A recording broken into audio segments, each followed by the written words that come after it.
going live. Oh, you're live. Okay, good. I'm like, you finally figured it out, bro. Yeah, finally figured it out.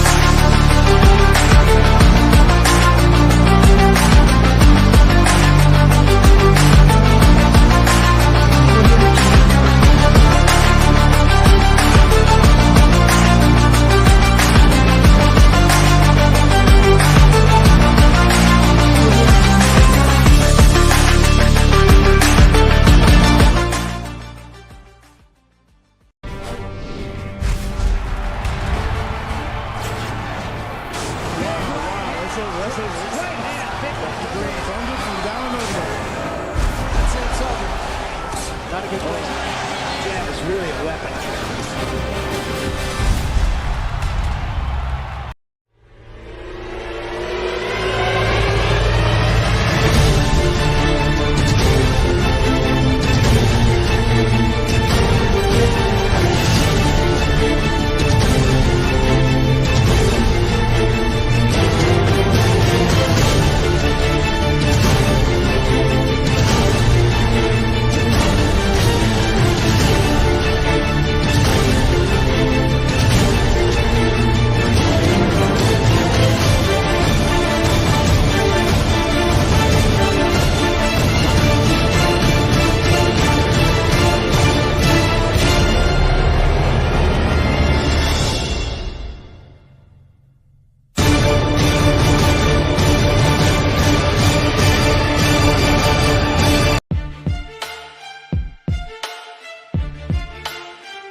What is going on? What is going on, everybody? What is going on? I'm here live with my boy Skywalker Boston. What's up? What's up, bro? New to the family, man. I see everybody in the house already, man. We've been having technical difficulties over here, but man, salute to everybody, man. Roland, Johnny Boy Crack, TWTT, my brother, man. Salute, Jay Reddy, man. What's up, brother? Oscar G5, what's up, brother? It's a great idea, huh, G5? This how we're gonna expand this TWT. I'm going on, G5. I want to start sharing people's shit if I'm going to be part of it. You know what I mean? And man, I definitely think this is a great way to grow, man, as a team. Definitely put a link in the chat. Me and Blackgrass experimented with it the other day, and it was very, very successful, man.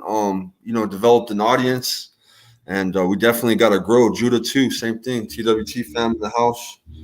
And we're gonna cook, man. We're all gonna grow, man. We're gonna grow. It's 2023, and we just had a great fucking fight night, right? It was For Wednesday night, we had some good scraps, man. We had a beatdown in the main event. The co-main was real good, man. Did you watch the co-main event? I didn't get to check out the co-main, but I definitely watched the main event, and the main event was like basically one-sided. The co-main was Melendez. He looked like Blair Cobb's, man, with his hair, bro. Honestly, that's what I thought it was when I first took a quick glimpse of him. I thought he was Cobb, and I'm looking again. I'm like, okay, no, that's not Buddy. That's not him. Hey, did you pin the link in the chat, bro, for the live chat tonight? Let me go pin it right now. Yeah, jump in your YouTube and pin it to the top. And you guys hop on the panel, man. You want to chop it up? We're going to be talking about that Benavidez and plan, of course, because that's coming up in a couple days. Hell yeah, Jay Reddy, man. We're trying to think outside the box, man, bring some great entertainment. This is my brother, Eddie. A little bit about Eddie. He's a boxer himself, an amateur boxer. He's trying to make it pro. Good brother of mine who's going to compete in Border Wars as well. He's out of Florida. Just a good, solid dude. Always putting that work in. He's one of our fighters, man, in the TWT team. He's an actual fighter. And I always fuck with Eddie, man. And we're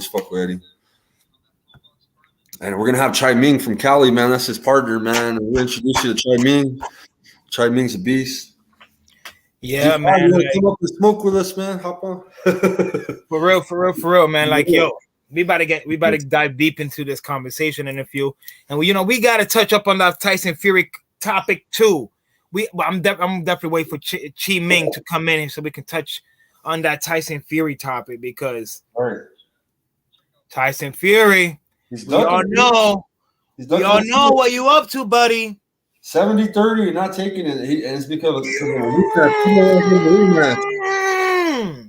like, who's ducking now? Man, I mean, that would have been the most Tyson Fury would have basically gotten paid for his fight. Like that pay cut. Oh man. He's a duck, bro. I don't see it. I don't see why, bro. What's the argument, bro? 70-30, bro. And let Usyk try to get. If he does lose, let him get a rematch. Get another fucking. At least he gets 60%. You know what I'm saying? Make some money on it, man. He's already getting fucked over. You know what I'm saying? Why not?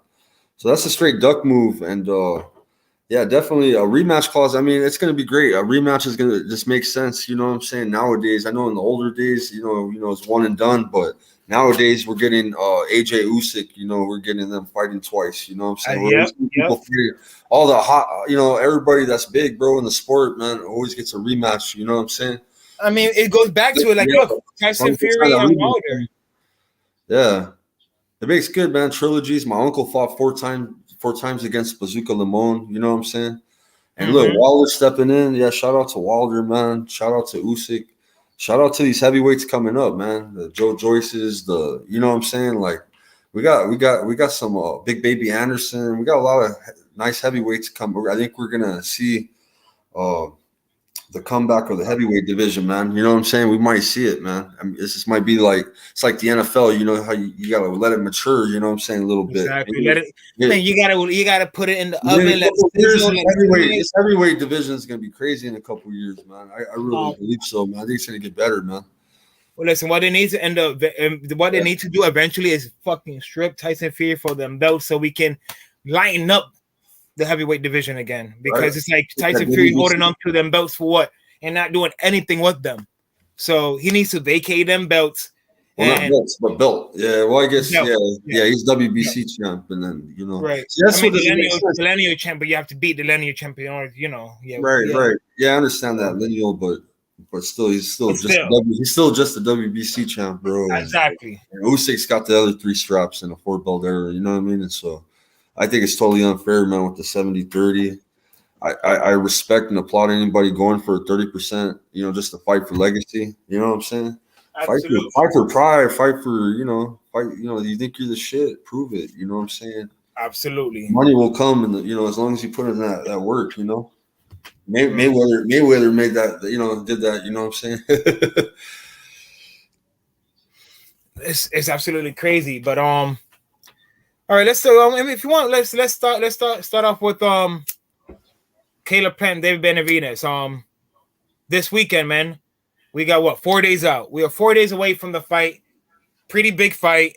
We hadn't had a pretty big fight in a while, and this is actually one of those fights that I can say, you know what, I wouldn't mind spending some pay-per-view money on this. I don't mind spending pay-per-view money on Tank versus Garcia. I don't mind that. Right. But I'm not going to pay for these other trash fights. You feel me? So congratulations to boxing, because they made an okay fight. The next fight was going to come in a couple of weeks. Ryan Garcia versus Tank. That's going to be another good pay-per-view fight. Mm-hmm. Boxing, it looks like after honestly, to me, it looked like after after the Jake Paul fight, I mean, it looks like boxing is kind of heading in an uphill motion right now. Slowly but surely.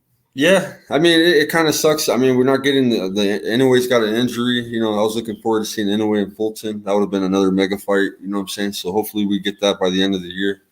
You know, everything's gonna heat up, bro. It's gonna heat up. Absolutely. 140 is one of my favorite divisions right now, man. Just a crazy division, man, full of sharks, bro. You know, it could go. I don't know who's gonna be the king of that castle, bro. Exactly. I mean, look, sharks, bro. I mean, you have a lot of people coming up right now. You know, I just want to give a big salute to G5. What is going on, G5? Welcome to he's in the chat. Okay, cool. There he is. What's up, G5? Yo, what's going on, my brothers? Yeah, I'm feeling, man. Good, brother. Yeah. So let me go tap in with the fan. That's a must. You already know. But man, yeah, we got big fights coming up, man. Got big fights. Big Just fight. about this weekend, we got fights in April. We got like Shoo coming up. You got Big Baby Anderson. Like April. See, we were set up nice. That's why we got good. I Yeah. don't want to get ahead. I don't want to get ahead because you might already have that in hit. Let me slow down, put my brakes a little bit. You ain't getting ahead at all. But no, Okay. like you were saying, like yeah, we have a lot of fights coming up, and it's like it's usually every year around this time of the month, you know, the fight starts to pop off. You know, not really until April, May. That's when all the big fights start to pop off. You know, like Canelo have fights every Cinco de Mayo weekend and all that. So fighting, we're gonna have some decent fights coming up. Not the fights that everyone was wanting to see. Bud Crawford versus Earl Spence and shit. But shit, man, fucking up boxing. Man, well, we can't get those. I'll take 10 good fights here because that'll help keep boxing going. Like, okay, you're not gonna always get the mega fights, bro. Like sometimes they stall out and then people finally come to and be like, fuck it, let's go ahead and get it. But until then, let the prospects keep them active, which is good. And if you can get good fights, B+ fights, or A- level fights, bro, that helps keep boxing going and trending in the right direction. People they spoil little brats. You know what I'm saying? Like, I love boxing. Well, if you love boxing, you love good fights. Every fight is not gonna be the greatest headline in the top of the top fights, bro. You gotta take, you know what I'm saying, those 2s and 3s and 4s and 6s. Hey, they might just be as talented as the 1 and 2. They might be a deep division. You know what I'm saying? So, like, people just complain and cry and bitch too much. Like, man, if we getting good in boxing, what are you complaining for? Absolutely. You know what I'm saying? Thank you. That's just me, man. My bad. I'm just sending the link on my Instagram now because I have a lot of people on Instagram. So I'm about to send that link over to see if we could get some more traffic up in here. Let's see. Here we go. I just sent the link on Instagram now. Yeah, I'm in the wheel. I just left Quee house. So shout out to the first lady. Shout out to Quee. Yeah, I just left her crib. So I would be burning, but I just finished burning one. I just put it out. So I put a video. I'm good. I put a video of me smoking the bong on my page, bro. And Bruce came in. I had the clean video on, then I switched it to the bong video when Bruce came in. Yeah. Yeah, I see. Yeah, I see you got yours looped over there. And I was like, yeah, all right, cool. All right, we gonna be a coach. Yeah, it's pretty tight, huh? It's a good idea. I did it with Blackgrass one day and it worked out. Yeah. But yeah, man, shit, man. What do you guys think, man? God damn. Yo, Skywalker. Yeah, what's up, brother? What's up? Hold on, never mind. You gotta click through your chat. You got people coming in. You got Bruce Gass in the house, Undercard Boxing. Everybody who's in the chat, please salute. We have 884 people in the chat right now. What is going on, everybody? 884 people. What the fuck? Yeah, you don't see how much people? 884. No, 1,077 right now. 1,077. No way. Well, everybody, if you don't mind, please smash the like button. If you ain't already subscribed to Coastal Boxing, if you ain't subscribed to Skywalker Boxing, please subscribe. If you ain't already subscribed to Coastal Boxing, if you ain't that's fucking weird, bro. But yeah, big fight, man. Big fight this weekend. David Benavidez versus Caleb Plant. Explosive fight. What's your prediction on G5? What's going on? What do you think is gonna end up happening? Man, look, I got plenty in this fight, right? But it's 50-50. I like both fighters. You know what I'm saying? Like, I'm not mad whoever wins. Boxing wins, So Me personally, I think that Clint himself has gotten better. You know, he got a better coach than Breadman. He got a better strength and conditioning coach. Their first camp was successful. I think this camp probably is 2 times better than the first one.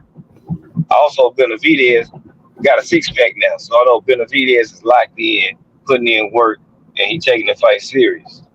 The only thing is with it seemed like he got so much vim and vigor for Caleb Plant that could be a downfall for him.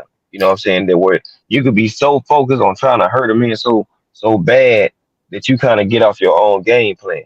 You know what I'm saying? So me, I think it's good to have that animosity towards him, but it seemed like his is like it's up there.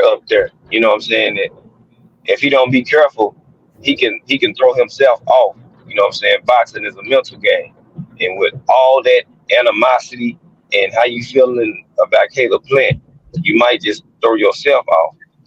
Also, I think that I want to see some different layers with box more from the outside because he has the range and the height. Uh, Hold on, give me a second. I got a phone call. No, I definitely agree with you, man. I definitely agree with you. I feel like David Benavidez has a lot to prove. Honestly, during this fight, a lot of pressure. David Benavidez have a lot of pressure during this fight because, in my opinion, if he really wants the Canelo fights like he said he does, he will go in. He try to knock out Plant. I'm not saying going out there head hunting and everything like that. That's not what I'm saying. Well, Because he is going to be head hunting. He said he's going to get him out of there in 6, bro. So yeah, but then again, I mean, they've had a lot of beef, man.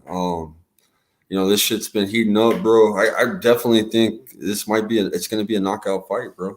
Some people think it's going to go the distance with Plant winning. I think I got Benavidez with a ref stoppage, bro. Probably like round 5, man. I think he's going to go in there and try to hurt him, bro. He's going to try to cut that ring off. Plant has good footwork, though, man. Plant's slick. Definitely can box. So I mean, it could either go either way. Either in my mind, I think either it's going to be a stoppage by Benavidez or a decision victory by Plant, bro. I don't think it goes the distance as well. I mean, there's a lot of people who also think it might go to decision. Some people saying they think Benavidez is gonna win by UD.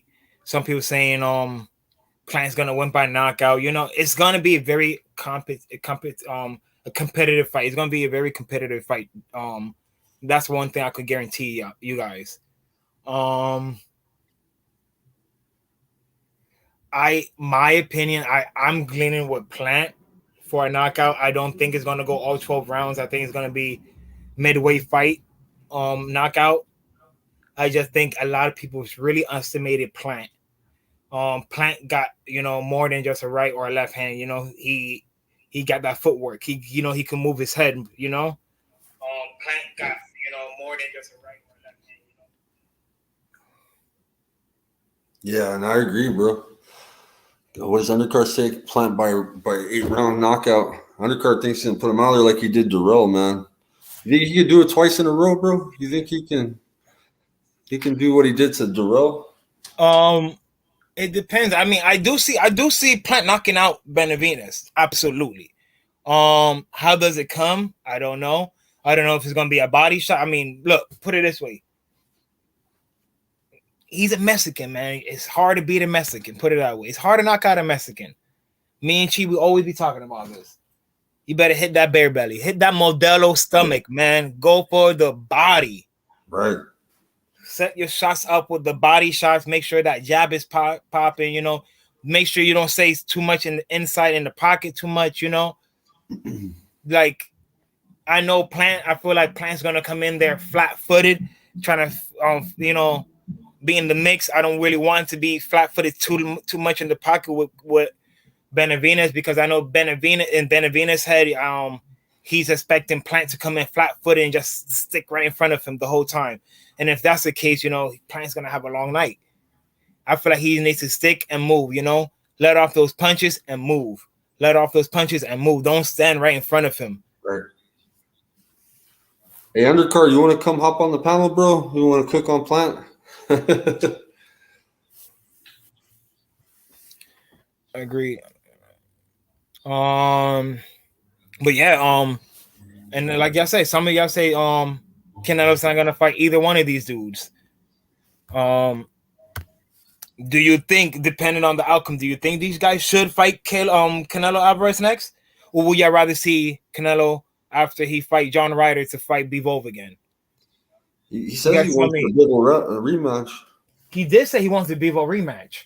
But is it going to be at 168 or 175 is the question, right? I mean, I think it would be at the same weight it was held at the last time. I thought I heard talks of Bivol coming down to 168 to challenge his titles, bro. If there was a rematch, I believe. So I'm not too sure, bro, if that's true. Anybody in the chat knows that. I mean, in my opinion, I feel like Bivol, if Bivol had that confidence, like he thinks he can beat Canelo if he goes down, kudos to him. Give it a shot. It still be a good fight. Would you agree? No, I do agree. Where's the 1,000 people at, bro? Oh, Joy's in the house. Salute, Joy. Thank you for coming in. Shout out to Joy. Where's my motherfucking lighter?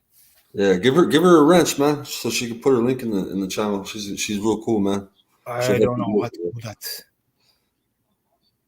I'm about to make you a moderator.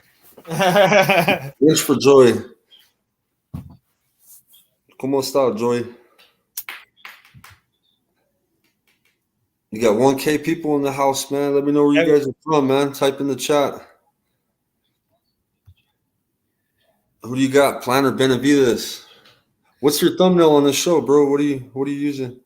The thumbnail I'm using the Caleb Plant Benavidez thumbnail. So who do you guys got? Caleb Plant. You got Lario, Chris Colbert. You got Abel Ramos. You got Cody Crowley. Who do you guys got on for this Saturday, guys? It's gonna be a great fucking card. I'm excited. Shout out to this event on Saturday, man. You can feel the energy on this fight week, man. Shit's boiling. We got 1,000 people in the house. Make sure you hit that like button. If you want to jump on the panel, you want to talk your shit on why you got Benavidez and why you got Plant, hit that link. Don't be scared. Don't be shy. On to the panel. Hit that damn link.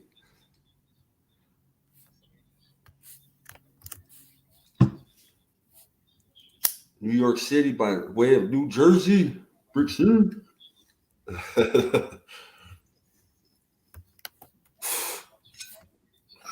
Cincinnati, hell yeah, man. Shout out to Ohio, man. Ohio kind of runs boxing in a way, bro. Shit, they got a lot of good boxers there, bro.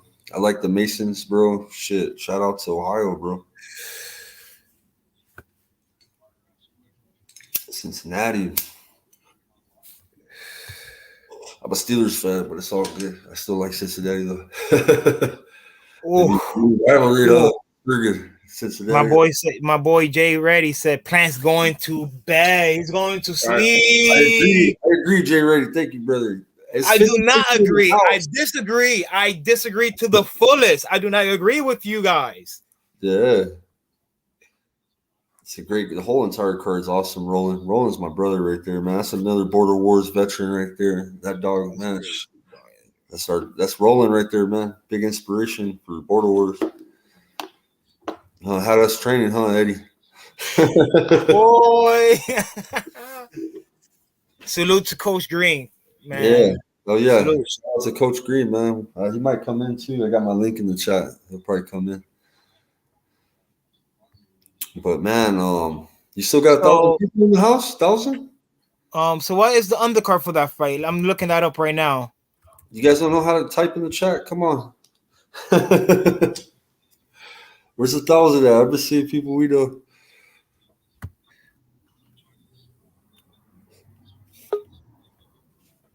There you go. You got a guess. You got the doorbell ringing.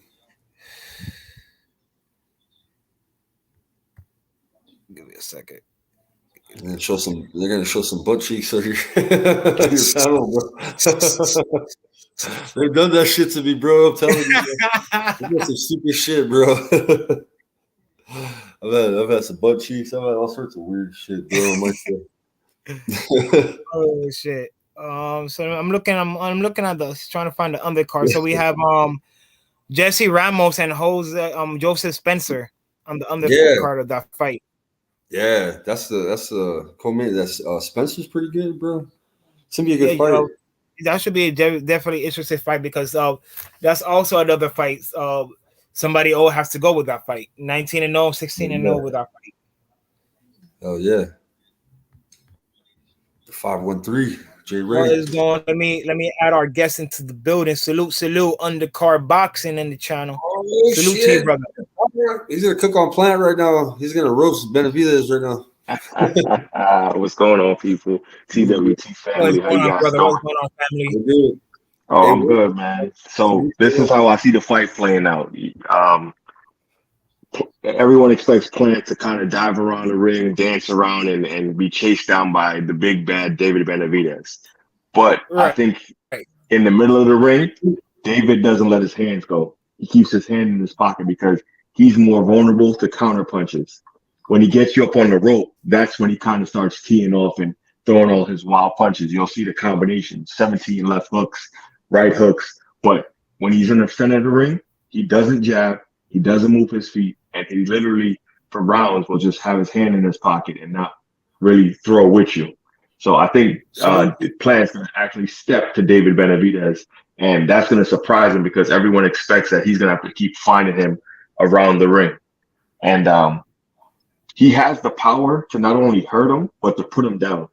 If you see a lot of the way he throws punches, he's so offensive based that he leaves himself open for a lot of counter punches. If people don't actually throw those punches because they're getting hit, but if I take one to give you my best one, there's a chance that you end up on the floor. Because like I keep telling people, David Benavidez is not a one-punch knockout artist. He is a volume puncher like Bud Crawford. He will, over and over, he will smother you with punches. He has never hit someone and they have just hit the canvas and like, oh! Hey, man, you brought that to my you know. In his 23 fights, he has no one-punch knockout. He's got ref stopping it. He's got ref stoppages and also corner stoppages where there's like, you know, my guy's taking too much damage. But if I can absorb what you're dishing out and take it for, say that the rounds are competitive, back and forth, and David throws his biggest and baddest punch when he loads up and he lets it go. And I fire up, because if you notice, Plant knocked out Darrell when they both threw hooks at the same time. They hooked each other. One connected and one was almost going to connect. So, you know, just one had a better, Correct. Just, hey, open up your minds, people, especially in the chat. It's a 50-50 fight for a reason, and this is why, you know, the boxing community is very divided, and this is why we must buy and support this pay-per-view. 50-50 fights. Yeah, you got to buy it. Don't ask me about the link. Buy this one, because guess what? We buy this one, we get the next one. They could be announcing Spence versus Bud at this pay-per-view event. It's a hot event, bro. I bought it, bro. I'm gonna have people over. Fuck, it's gonna be lit, bro. I encourage you to buy that shit. That's why I just if he's in Jersey, because I was gonna pull up. I was gonna pull up to his crib. But watch the fight. I'm gonna put it this way. I definitely agree. This is a good pay-per-view main card. But you know, it shouldn't take this. You know, we should be having bigger fights than this. You know, we're supposed to be having greats fighting the greats all the time. You know what I'm saying? But it's like we've been having a lot of these fucking issues, these hiccups, and now we're just getting these okay cards. I won't say great cards, okay cards. You know, great cards that would be like, you know, Wilder Fury. That was a great card. That was a great fight in general. It was a good trilogy, yeah. We saw that card multiple times. You know what I'm saying? True. Because you can fight again next month. That shit will be sold out again. Yeah. I mean, so I look at it like this, right? So we're getting fights. Some of them are on pay-per-view, some are not. But if you think about it, if they just keep running up pay-per-views, then the boxing media or the boxing fans will be like, man, I just paid for D3 was popping. I just paid for Tank versus Ryan. You want to hit me again in the pocket for Wilder? Okay, and then you have Errol. That's because certain guys are already pay-per-view stars, which means they're going to demand us come out of pocket for when they fight. So if you got Plant, David Benavidez, Ryan, Tank, Errol, whoever, Wilder, whoever, man, by the time the year's done, you done spend $300 on pay-per-views. But as boxing fan, we wouldn't mind it because we get in the fights we asked for. Am I wrong? Who's the fights though? Who would you want to see Wilder fight right now that you're willing to pay your $100 for? We ain't talking about 84 no more. We going to 100. What's up? Okay, so look, like right now, I wouldn't mind Wilder fighting Andy Ruiz. Joshua for I would pay that. I wouldn't mind him fighting Joshua. I wouldn't mind him fighting Usyk. And another thing is, Wilder will take those fights in a heartbeat. True. Tyson Fury would freaking look for every reason why not to fight these guys. Quack. So did you see Alexander Usyk's wife put him a picture up of him as the queen? Said he ducked. Yeah, that shit was so funny on Twitter. Like she's been trolling him. Salute to my boy Chi Ming. What is going on, Chi Ming? My co-host is in the building. What's going on, people in the chat. Man, I'm grateful and blessed to be up here. Like and subscribe to Undercard and Boxing for all fight updates. Tomorrow, if you guys watch the pro boxing card tonight, tomorrow you have M. Billy versus Carlos Gangua on ESPN Plus. All right. I'm going to post the full card, the undercard, the main event. I'm doing it. I'm actually stitching the video together right now and posting it so that way you guys are always up to date on what we have coming tomorrow. Yeah. There's going to be don't Google the first guys. Go to Undercard Boxing. Don't Google that shit. Just go to. There you go. You heard it first. It's either in my community post or I have a video about it. He'll keep you covered on all fights. Yeah. Yep. There's about 5 cards on March 25th. You have Showtime, The Zone. You have ESPN, Comey versus Jose Ramirez. There is a lot going on for that Saturday. So if you're a boxing fan, a supporter, there's boxing everywhere. You got it for free. You got to pay for it. You got it on different networks. So get pretty much, don't make no plans for Saturday. Just be like, I'm watching boxing sun up to sundown. Or I'm going to have 3 TVs and channels clicking. It's going. Because I want to see Sinisa and Strada go for unification on that ESPN. I like Sinisa, bro. That's correct. So there's a lot going on in boxing. Follow for all fight updates. I'm going to jump off, let this man cook. Thank you, guys. Shout out to Pittsburgh Big Dog, black and yellow. Chai Ming, what's up, brother?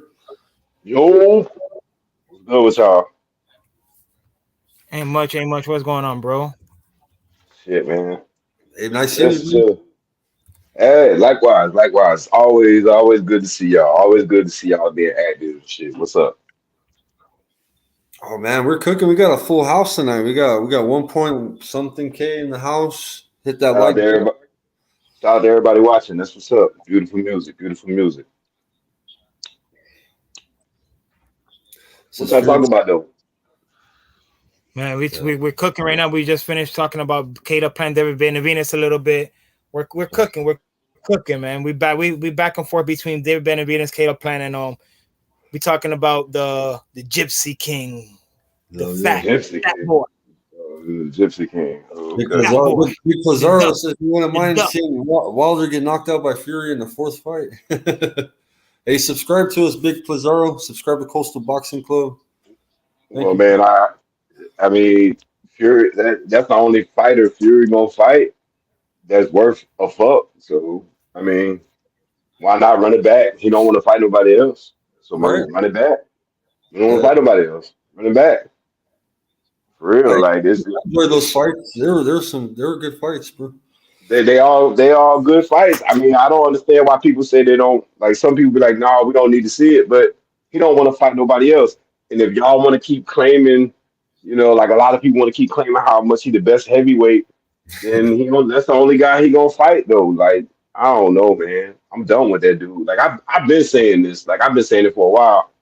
Like people been calling him. Like there was the time when he beat Wilder the 3rd time. It was like people out here talking about like he might be the best heavyweight ever. Like Ali would have problems with him and all that. I'm like, yo, man, y'all crazy out here, man.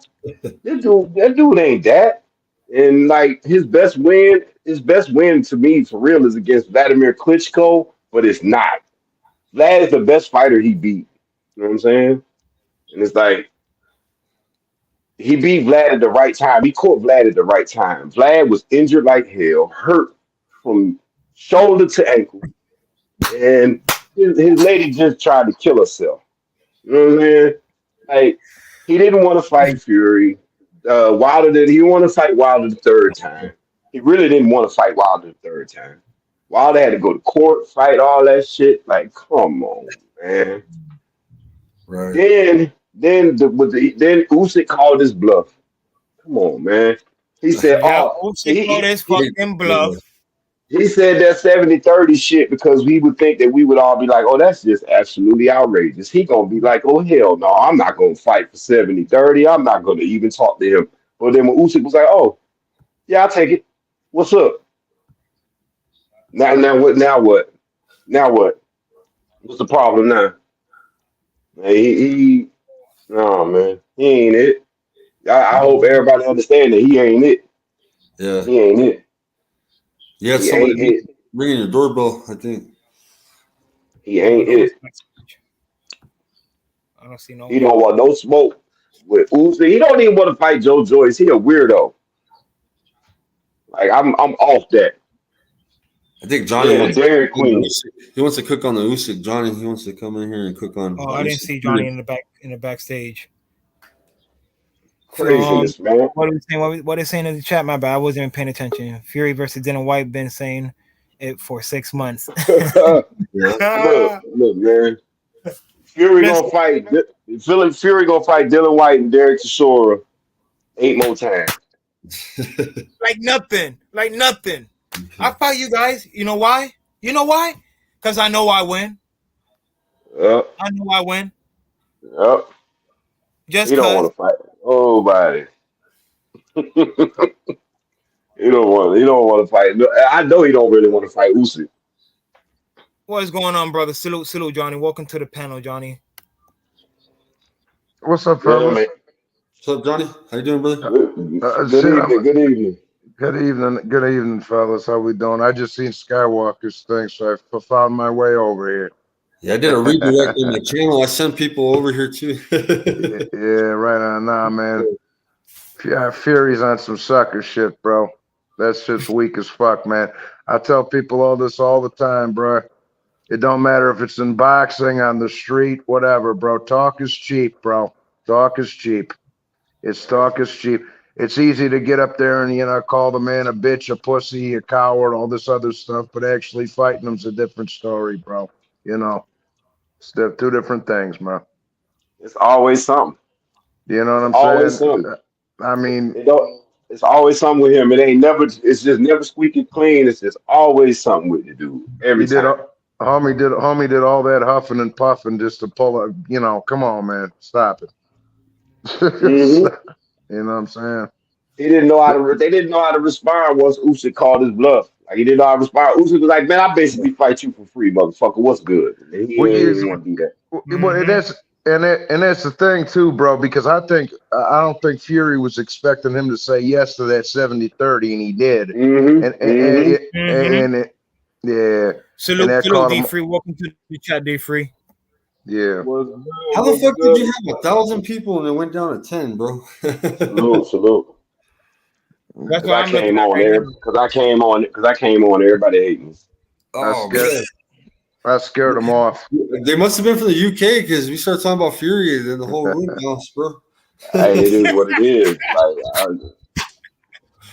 Yeah, we was just talking about what's this shit called? Caleb Plant and David Benavidez. We had a full crowd. Started talking about Fury. They must have been from the UK, bro. They all bounced, dog. They got pissed. Even one dude typed in that. I'm looking for cooking on the Dairy Queen. I hear y'all cooking on the Dairy Queen. What's up, D3? What is going on, D3? See, the thing is, what Fury didn't realize is Usyk Usyk is that type of guy that you can't intimidate. Usyk play Exactly. mind games the same way Fury play mind games. So Fury can't intimidate him. So Fury like, hold up, this motherfucker ain't cracking. He ain't cracking. He ain't going for it. So he like, nah, I don't think I want to get in the ring with this dude. This dude, he scares me because you look at Usyk, you like, dog, what is this man on? Usyk always looked like he just got finished snorting a whole kilo of coke. That man scares me when I look at him and he do the face off. I'm like, I'm not even facing that dude, and that man scares me. So I know what Fury feeling because Fury met him face to face, and Usyk was like, "Yeah, we're gonna get it on that. We're gonna get it on that." And I don't think Tyson Fury was ready for that. Tyson Fury thought No. Usyk was gonna bow down to him, and Usyk ain't going for it. He like, "No, we can go ahead. I can get undisputed at a heavyweight and be the only man to win undisputed in two different weight classes in the four belt era." Yeah. Yeah. You don't want to Because, get on. hey, Funny to be look. honest, Funny. I think if Usyk don't get this fight with Fury, I think he should go ahead and fight Deontay Wilder. I think he should Why fight not? Deontay Wilder And I guarantee you he will too. I guarantee you they both because wouldn't mind it too. just think He's about gonna. it. He's He was going. undisputed at cruiserweight. He was undisputed at cruiserweight. He went and beat Anthony Joshua's fight. If he so happens to beat Deontay Wilder, that man could retire and be and niggas would be putting him in the category as one of the best heavyweights of all times. Yeah.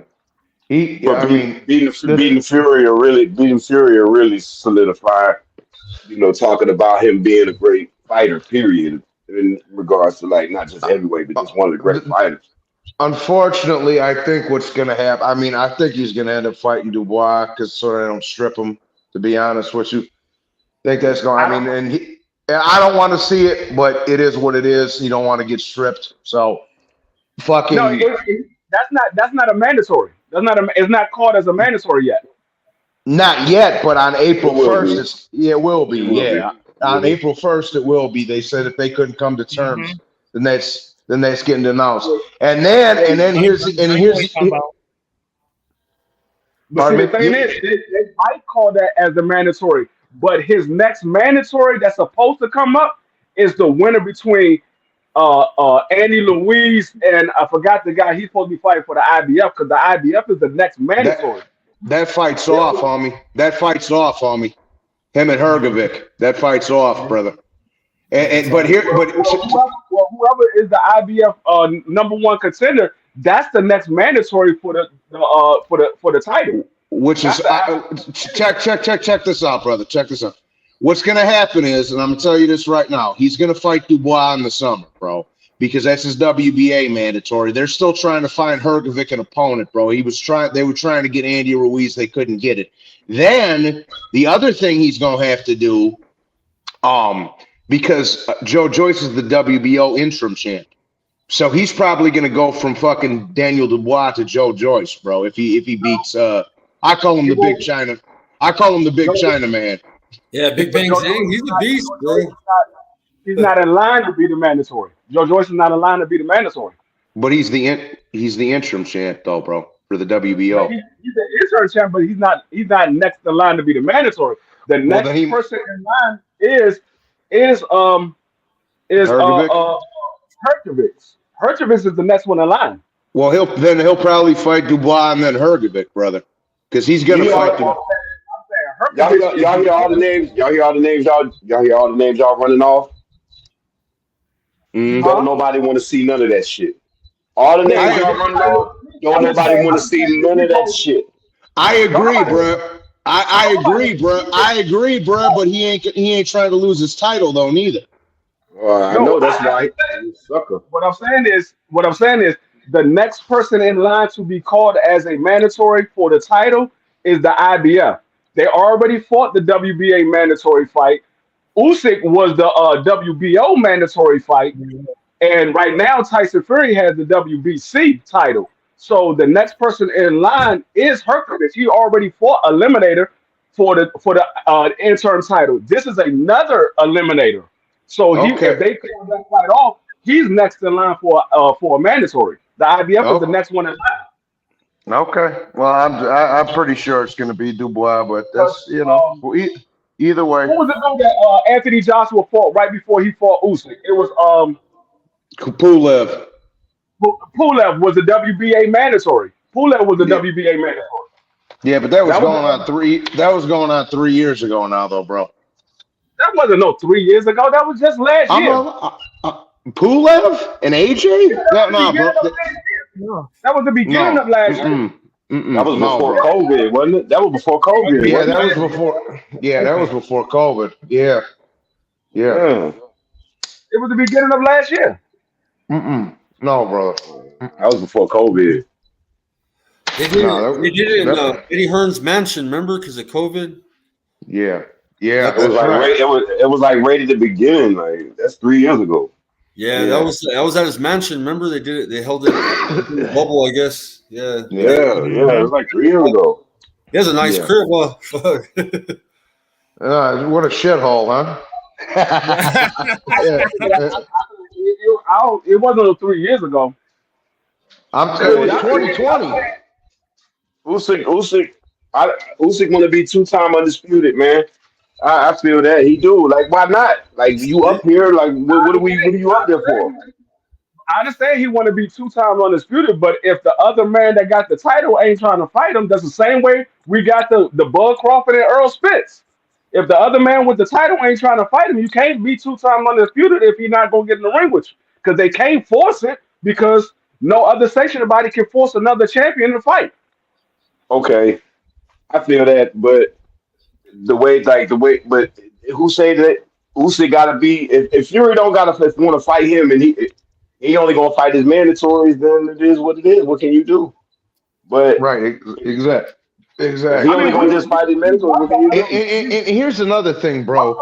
We can't hold Usyk's feet to the fire for fighting one of his mandatories, bro. Because I'm gonna tell you why. Wilder just fought Hellenius. AJ's fighting Jermaine Franklin. Fury just fought fucking Derek Chisora, bro. So we can't really hold his feet to the fire for that either, bro. Everybody do that, man. Yeah, if you gotta fight a mandatory, you gotta fight a mandatory. I'm not holding that against him at all. No, I'm not saying he was. I'm not saying he was, bro. I'm not saying he was. I'm just saying. You gotta fight a mandatory, but I'm just saying we won undisputed. But if the other champion ain't willing to get in the ring with him, there's nothing we can do about it. I got my shit on right now. I got my shit on right now, bro, because I was sick of that Fury shit. I'm like, bro, I'm wearing my fucking Usyk t-shirt all over town today. Fuck you talking about. All right, so okay, but when you think about it like this, though, if we really don't care about Usyk being undisputed, we don't really care about it. You know why we don't care? Because let's say Tyson Fury gets stripped, right? And Joe Joyce and Dubois fight for the title, and the winner take the belt, and then Usyk beat them. We're not going to care about that. We want to see Usyk fight Tyson Fury. We would probably care more about Usyk fighting Tyson Fury, even if nobody had no title. That's true. That is true. I wouldn't say that. Because, you wouldn't say that?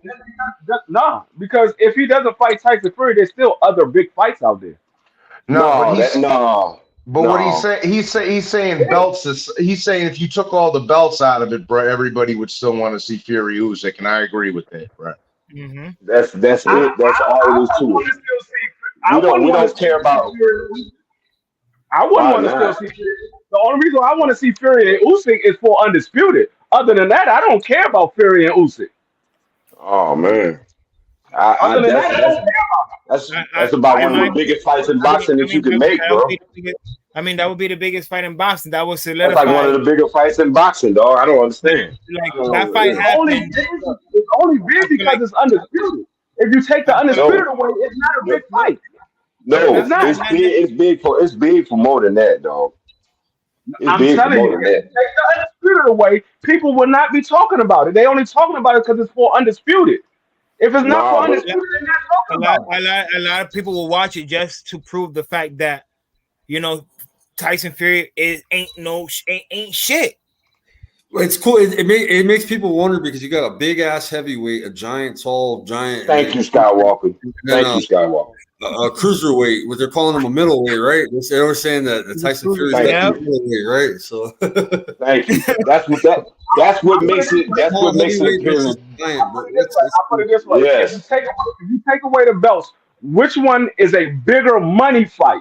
Because that's the big fight. Which one is a bigger money fight? Fury got the fan Usyk and Tyson Fury or Usyk and Deontay Wilder? Usyk and Tyson Fury all day, every day. Yeah. No, it's Usyk and Deontay Wilder the bigger money fight. It's the Usyk and Tyson Fury is the bigger money fight. Period. No, Out of any fight that you can make, other than with Anthony Joshua in the picture, that's the biggest fight you're gonna get, bro. Because that fight is definitely going to be happening over the UK. The fight's going to be happening over the UK. With Deontay Wilder, right? Any fight with Tyson Fury involved in the heavyweight division is the biggest money fight in the division. Hey, Coach, hey, Coach, real quick, Coach, I just subscribed to you, brother. I just subscribed to you just now, bro. Okay. Yeah. So point blank, period. You said any fight with Tyson Fury is the biggest money fight, period, right? Not with Anthony Joshua. I said if it ain't Anthony Joshua, it's Tyson Fury. I'm not talking about Anthony Joshua. You said that's the biggest money fight, period.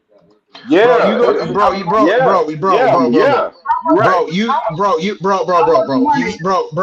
gonna make more money fighting Tyson Fury, period, than Wilder, bro. Period.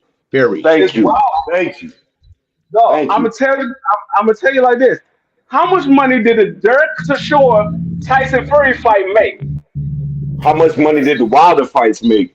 No, you said that's the biggest money fight, any fight that Tyson Fury is in. And I'm telling you, it's not. And I'm telling you, Derek Chisora got paid more than he ever got paid for any other fight he fought before. I don't care about how much more that he got than any other fight. I said, how much did that fight make? It's a bullshit fight, bro. It's a bullshit fight, bro. But Chisora made more money than he ever made. Anybody who fight Fury gonna make more money than they make fighting anybody else. That's just facts. That's just facts. I understand he might have got more money than any other fight he got before, but you said any fight that Fury is in is the biggest money fight, period. And I said, bro, you gassing it. That's not exactly what I meant. You know that's not really what I meant. What I'm saying, if you talking about a big heavyweight fight, it ain't gonna be between somebody else and somebody else. It's gonna be between Fury and somebody else. Is what I'm saying. That's the biggest. If you talk about a big heavyweight fight in a heavyweight championship atmosphere, it's going to be Fury versus somebody else. It ain't going to be Wilder versus somebody else. It ain't going to be Usyk versus somebody else. It's going to be Fury versus championship material. That's the biggest heavyweight fight. That's it. Plain and simple. That's it. That's all. So you said Fury versus Usyk would be a bigger fight than Deontay Wilder versus Anthony Joshua. Yes. Yeah. No, it will not. No, it will not. Yes. No, it will not. Yes, it will. Yes, it will. I'm telling you, if they ever make that fight, you will see that it's not a bigger fight. You will see that it's not a bigger fight. It's a bigger fight. Well, we'll have to see, but it don't matter. You know what? At the end of the day, it don't matter which one's bigger because first the fight's gotta get made. Yeah, dude, because the money. No, I'm talking about the money.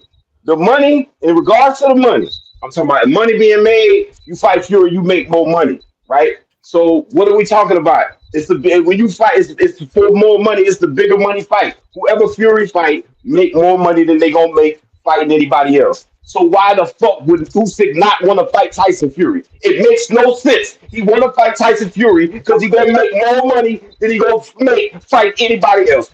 Titles or not involved. Plain and simple. Who made more money when they fought? Tyson Fury or Deontay Wilder? Who made more money? But that's not what he's saying, though, bro. Deontay Wilder made more money.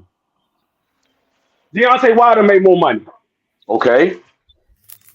So, like Fury, did he make more money? Did Wilder make more money fighting anybody else? Did Wilder make more money fighting anybody else? Did Wilder make more money fighting anybody else? Did Wilder make more money fighting anybody else? What I'm saying, he made more money than Tyson Fury. So that But means did Wilder make more money? Did Wilder make more money fighting anybody else? That means Tyson Fury made more money fighting Deontay Wilder. Because Deontay Wilder made more money than Tyson Fury. In all 3 fights, he made more money. I need to see the paperwork on that. I don't know. I don't follow that. You can go ahead and pull it up. You can go ahead and I pull it need up. to see the paper. I need to see the paperwork. But the important thing is that but hey, wait, hold up. But the important thing is that the fights need to get made. That's the most important thing than anything else, bro. Regardless of who's making what, A, B, C, and D. Fights No, but I talk about fights. And the bigger fight, the better fight, the fight. If you want to have the whole package, it's Usyk versus Fury, regardless of belts. Regardless of belts. Regardless of belts, it's the biggest fight in the heavyweight division. Regardless of belts.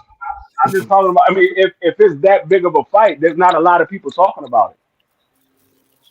They're talking about it. There's more people talking about the Ryan Garcia Tank Davis than they talking about Usyk and Fury. No, hell no, bro. Hell no. That's all I hear all day long is Tank Davis and Ryan Garcia on ESPN, on Skybox, on Fight Hype, on Boxing Voice, on all of the YouTube channels. That's all everybody's talking about. They're not talking about Usyk and Tyson Fury. They're talking about Tank Davis and Ryan Garcia. No, yeah, I mean, I We also could agree. we also talk about the heavyweight division, but hey, look, we talking about the heavyweight division. I could agree with all day long. I listen to boxing content all day long. This is what I do all day long. Is listen to boxing content, and I listen to what people talk about. They're not talking about people right now. A lot of people right now is talking about Tank and Ryan Garcia. That is one of the big topics right now. But Fury also just popped up as well because of the whole situation what just took place with Usyk, you know, and you know him. 800 people in the house. Hit that like button. Everybody coming back in, man. Yeah, hit the like button. 800 people. Salute to everybody watching. Salute. So that's what I'm saying. Like I get what you Free's saying. Like this man people watching. Say again. No, I was saying this is all love boxing content. Hit the like button, people. Don't be just sitting here getting a freebie. Right. But like D3 was saying, like, you know, Ryan Garcia and Tank Davis, that's being talked right now. There's a lot of shit to be talked about with that. You know, there's people saying the rehydration shit, a whole bunch of shit with that being said. You also have talks about Usyk and Fury. What Fury saying, you know, he's not gonna end up fighting Usyk or whatever, and Usyk accepting the 70-30 deal. Hey guys, everybody's here. Benavidez plan. We gotta cook on this. We got a whole panel. We need to cook on Benavidez plan, bro. We got a whole house coming in. They want to know what you guys think is gonna go down. Look, we're gonna go back to that topic. Let's go back to that topic real quick. Yo, man, we cooked on Fury and left. I didn't get your opinion yet. Caleb Plant, David Benavidez. How you think that goes down? David Benavidez and Caleb Plant? Yes, sir. I believe, that's a 50-50 fight. The way I think it might play out from what I've been listening to and watching from the press conferences and all of the interviews, I think David Benavidez might be going in this fight just a little bit too emotional, and that can cause him to walk into something. He's going to go in there trying to knock him out. That's all you hear. You talking about, I'm going to knock him out. I'm going to put him in the hospital. I'm going to knock him out. And when you go in there with that mindset of just going in to knock somebody out, and if it doesn't happen, now you stuck with a plan A with no plan B or no plan C. Your only plan is to go in there and knock him out. But what happens if you can't knock him out? What happens if he take your best shot and it doesn't do nothing to him? What you going to do then? Now, Caleb Plant, we know he's a better boxer. He got the better skills as far as boxing wise. Yeah, David Benavidez got fast hands, but he has no footwork. He has no head movement. He has no defense. And his power, from what the sparring partners that sparred with both of them, they said Caleb Plant punch harder than David Benavidez. So his punches, I mean, The last time I seen David Benavidez knock somebody out cold was a few years ago. He normally stops people. He don't knock them out cold. He might get the referee to stop the fight. So I don't know if he has the power over Caleb Plant. And a lot of people talking about Caleb Plant. Is he gonna run out of energy? Is he gonna fade in the later round? Well, we saw him in his last fight since he's been with Breadman, and he didn't look like he was fading. It looked like he got stronger. That's how he landed that shot. He landed a shot at the same time that Anthony Durrell was trying to land a shot. But it was just the fact that Caleb Plant's shot was just a little bit tighter. It wasn't as a looping shot. It was more of a cloak. It was a more of a straight shot, a straight hook. And Durrell was throwing a wider hook. And so Caleb Plant's shot got there faster. He shot a tighter one. Bro. So go ahead. It's a 50-50 fight. It can go either way. I'm pulling for Plant because a lot of people is disregarding Plant because he got beat by Canelo. That is Canelo. Regardless of how people might feel about Canelo, Canelo is a good fighter. We just get on him because he's not fighting the guys that we want to see him fight. But he can fight, and he does have power. So I'm not going to beat up Caleb Plant because he lost to Canelo because it is Canelo. That's the reason why we on Canelo for getting in the ring with Boo Boo Andrade and getting in there with David Benavidez and Jamal Charlo because we know that Canelo can fight and we want to see him in there with guys that's on his level. So, I don't know. I'm pulling for Caleb Plant, but it's a 50-50 fight. It can go either way. I just think if Caleb Plant can be able to box and not use so much energy trying to move around the ring like he did with Canelo, I think he might end up beating David Benavidez on the scorecard. I don't think he'll knock David Benavidez out, but who knows? Nobody thought that he was going to knock Durrell out, and he did. There you have it. Chi Ming, what do you think? I don't know, man. I think Caleb Plant gonna knock him the fuck out. Truth be told.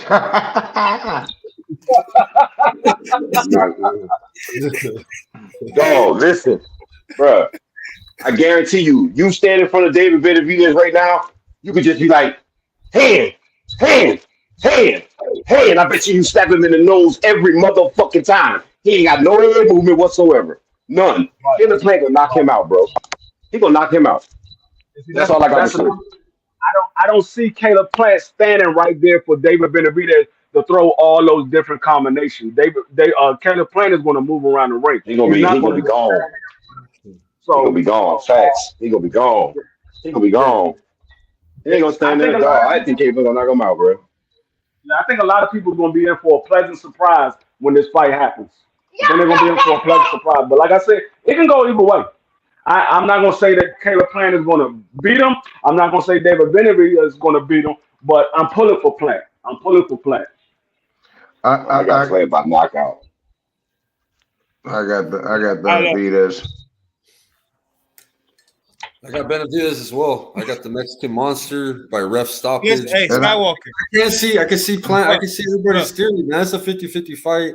And I'm not Mexican either. I'm Italian, bro. So that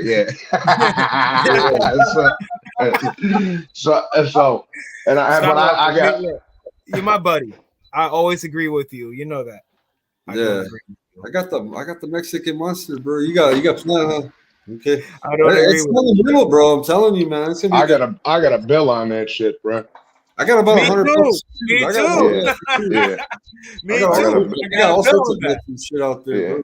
Yeah, I got a bill on it, bro. I'm maxed out on bets, man, just in case I lose that shit. But bro, it's a fucking coin flip, man. It's a pick 'em fight. Y'all view Benavidez in a different light than I do, but hey. Live your life. You're not alone, man. You're not alone. Y'all want me to call a motherfucking round? Round number fucking 7. Knockout. Put it that way. But who you got? Who you got, Eddie? Who you got, Eddie? I got Caleb Plant knocking David. I got Caleb Plant knocking the fuck out of David Benavidez in round number 7. Hey, bro, I'm the fucking ghetto white boy up here. I'm the one who should be looking for playing. And I'm about to open a bottle to that. And I'm about to open a bottle to that real quick.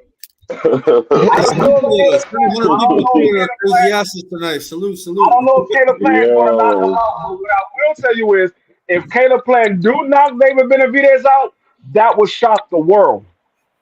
Oh yeah, y'all would really be shocked. Y'all would really be shocked. Y'all would really be shocked. Y'all would be shocked though. Seriously, talk to me. Y'all would be shocked. No, we're gonna put it this way: who have David Benavidez fought? That's what I'm saying. Y'all be shocked if he not David Benavidez out. I would say I would be surprised, not shocked. Okay, that's how I like that. That's how I'm better. Shock sound crazy. I would be like, oh, well, okay. That happens to guys. That happens to guys that don't move their head. Shock to me. See, real quick, brother. Shock to me is like Tarver catching Roy Jones. Like that's shock, bro. Like you know what I'm saying? Yeah. Because we never seen David Benavidez get hurt. We saw him get dropped, but he didn't get hurt. He hopped right back up and stopped him. We never seen him get hurt. We never seen David Benavidez get hurt. We seen him get dropped. Not to mention, D, that Graville fight was fucking 6 years ago or 5 years ago, too. That's what I'm saying. But that's what I'm saying. We never seen him get hurt. He got dropped, but he never got hurt. He never been hurt in none. And even when he fought Darrell was hitting him with some shit. He didn't get hurt. Darrell was hitting him with some shit, and he was walking through it. So I don't know. That's why I said I will be shocked if Caleb Plant knocks him out. I would love to. I watched that fight last night again. I watched the Darrell fight last night because a lot of people sleeping on Caleb Plant. Wasn't really I would love to see him that much. I'm just not going to say he's going to knock him out. I pick Caleb Plant on the scorecard. I'm just not going to say because I've never seen David Benavidez get hurt. That's why I can't say that he would get knocked out. Now, if I saw David Benavidez hurt before, then I could say, okay, yeah, he might knock him out. But I've never seen him hurt. Yeah. That's like saying they're going, Benavidez is going to get knocked out. I've never seen Benavidez get hurt. I seen him get dropped, but I ain't never seen that man get hurt. That man walked through everything. That dude's a serial killer, bro. Check this out. It can happen to anybody at any night. You get hit right. It sure can. All it takes is three.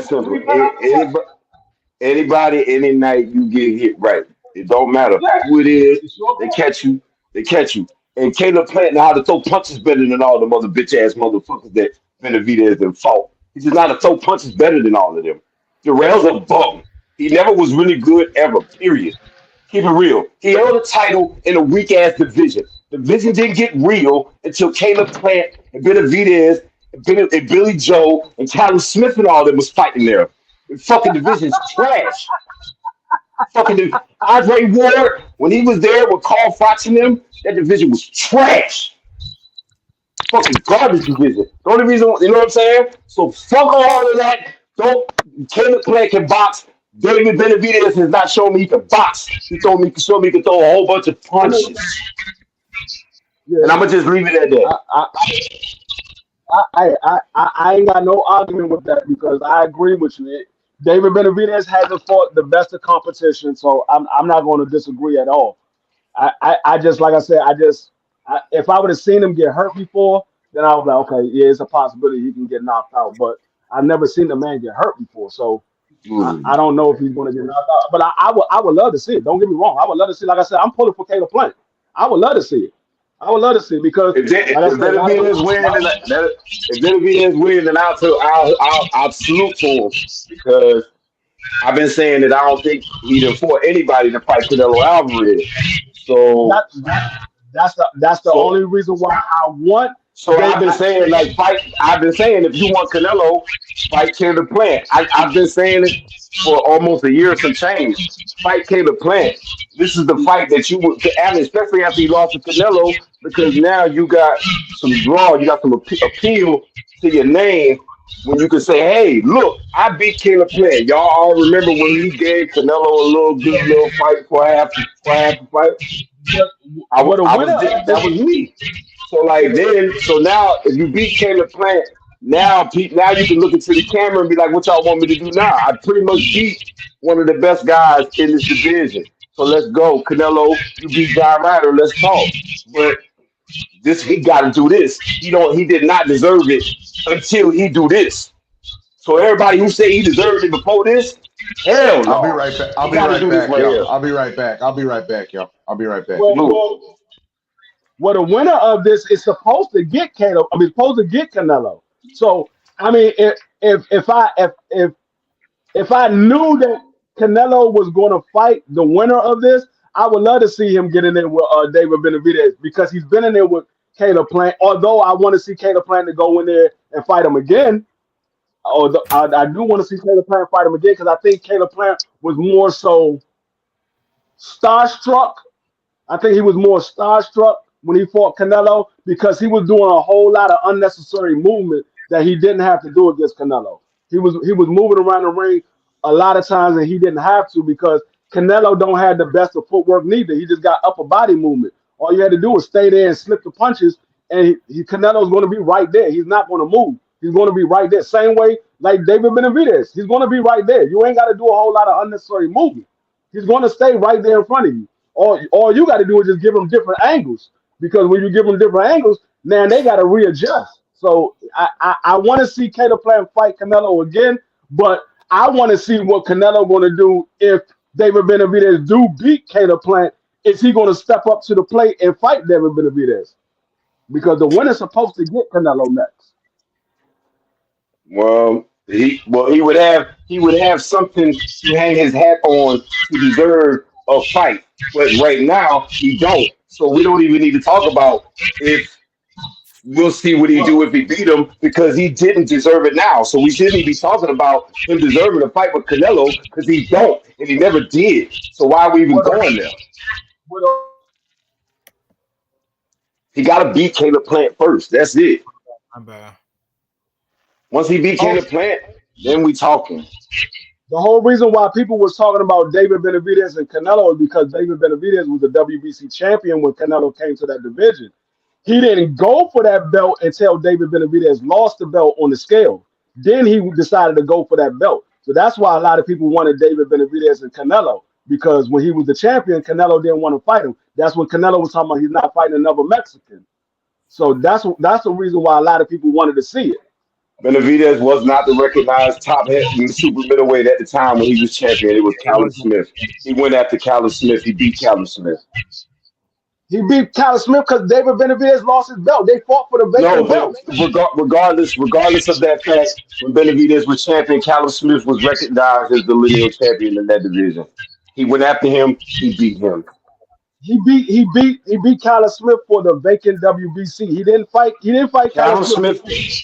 Callum Smith was the recognized champion of the division. He beat him. Yo, I hear somebody. Somebody's feedback is out of pocket, man. Somebody's feedback is crazy.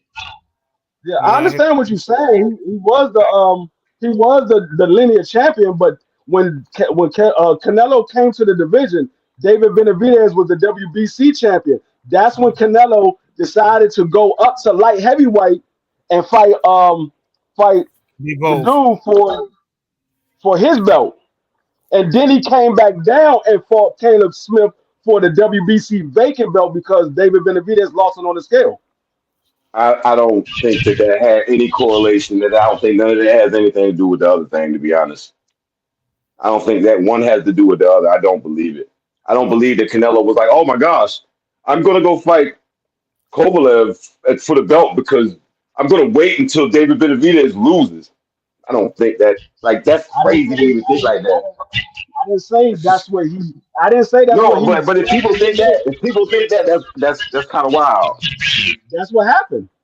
Nah, it's kind of wild. When he came to the division, David Benavidez called him out, and he said he wasn't fighting another Mexican. And then David Benavidez lost his belt, and then he decided to fight Caleb Smith for the vacant. Okay, all right, cool. Well, regardless of all of that, if he beat Caleb Plant, then he can have bragging rights to fight him. But right now he don't, and he never did. And even when he was champ, he still was not really to recognize the guy. So, like, come on, man. Next topic. Like, I don't want to talk about this.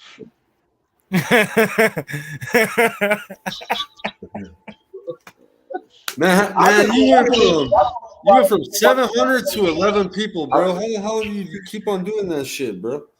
I don't know, man. I told you they hate me, dog, because I don't be talking this shit that all y'all be talking, man. Listen, it is, dog. I don't be talking this shit y'all be talking, man. We talk about that Fury shit, man. They talking about, man, fuck that Fury motherfucker, basically. No, they came back. It was like 800, and then they left again because I started talking. No, it ain't you. Something's weird tonight with YouTube, bro. Some weird shit going on. Now sometimes they do be dropping your count and then they'll pick it back up. They do it to Blueprint a lot too. He'll have like 3,000 people in the chat, and then all of a sudden they drop down to like 700, and then they'll pop back up to like 1,500. Wow. I look at it like, look, I got y'all on the panel. If it's 3 people watching, it's all love because we all fuck with boxing, so it's all love. I think it's because we was talking bad about Fury and Canelo. Oh, earlier. What's the majority, bro? Listen, all right. If there's anybody out there watching for the United Kingdom, I love the United Kingdom. Please understand that. I love y'all. Y'all are beautiful people to me.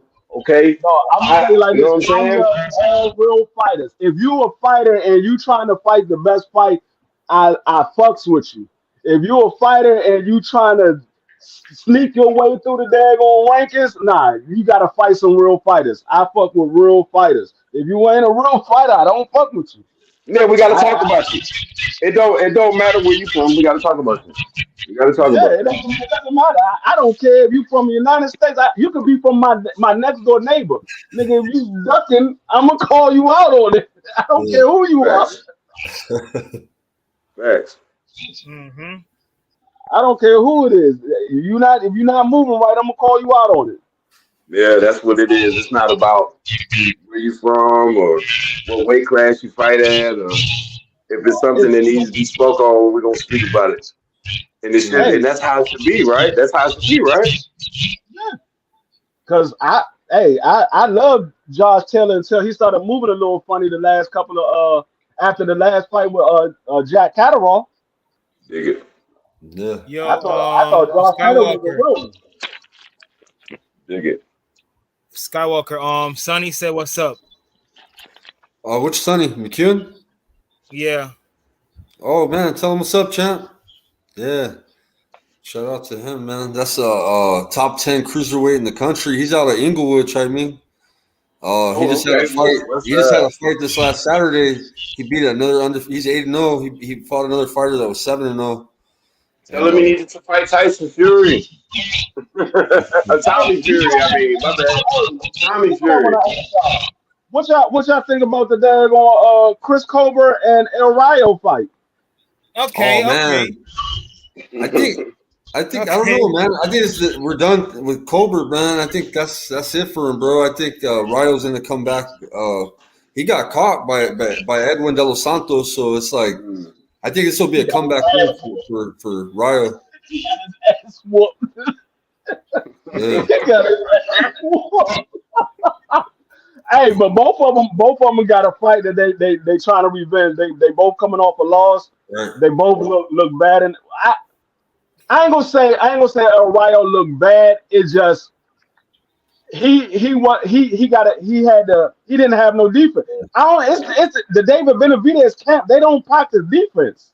I'm just going based off last performance. Colbert, the Colbert, man. Damn, the Colbert, that man just quit. That man quit.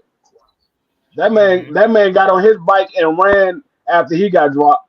He got dropped. And he said, "Man, I'm not trying to get hit ever again." Yep. That man ran the rest of the fight. But that's a 50-50 fight because Chris Colbert, he got the boxing skills to be able to outbox El Rayo. We know El Rayo got the power to be able to sit Chris Colbert down. Right. That's a 50-50 fight too. It's pretty much the same as what we got with the Caleb Plant David Benavidez. Right. It is. It's like a mini Benavidez fight right there because you got a boxer and a pressure fighter. Mm-hmm. Oh man, I want to pick Rio. I want to, but it all depends on what Cobra show up.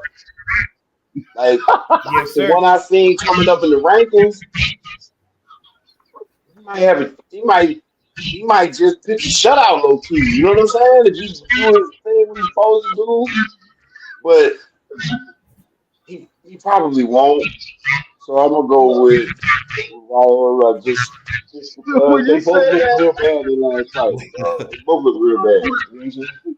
When you said I don't know which Chris Colbert is going to show up, I thought you was talking about the hair. You ain't know what color his hair was going to be when he goes fight. That too. We can throw that in there too. You know what I mean?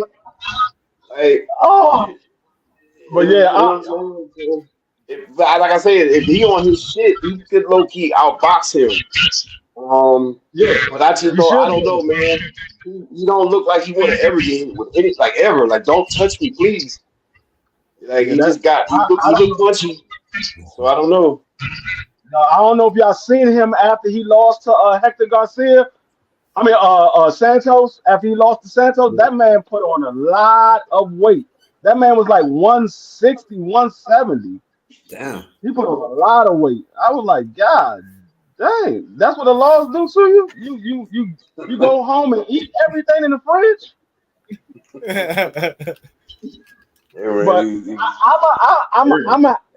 I think I'm more so looking. I think El Rayo might win this fight because I think if El Rayo catch Chris Colbert with a shot, I think Chris Colbert gonna remember when he got sat down and he probably get on the bike and start running again.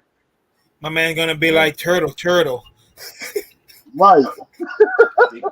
I think he might get on the bike and start running again if he get caught with a shot.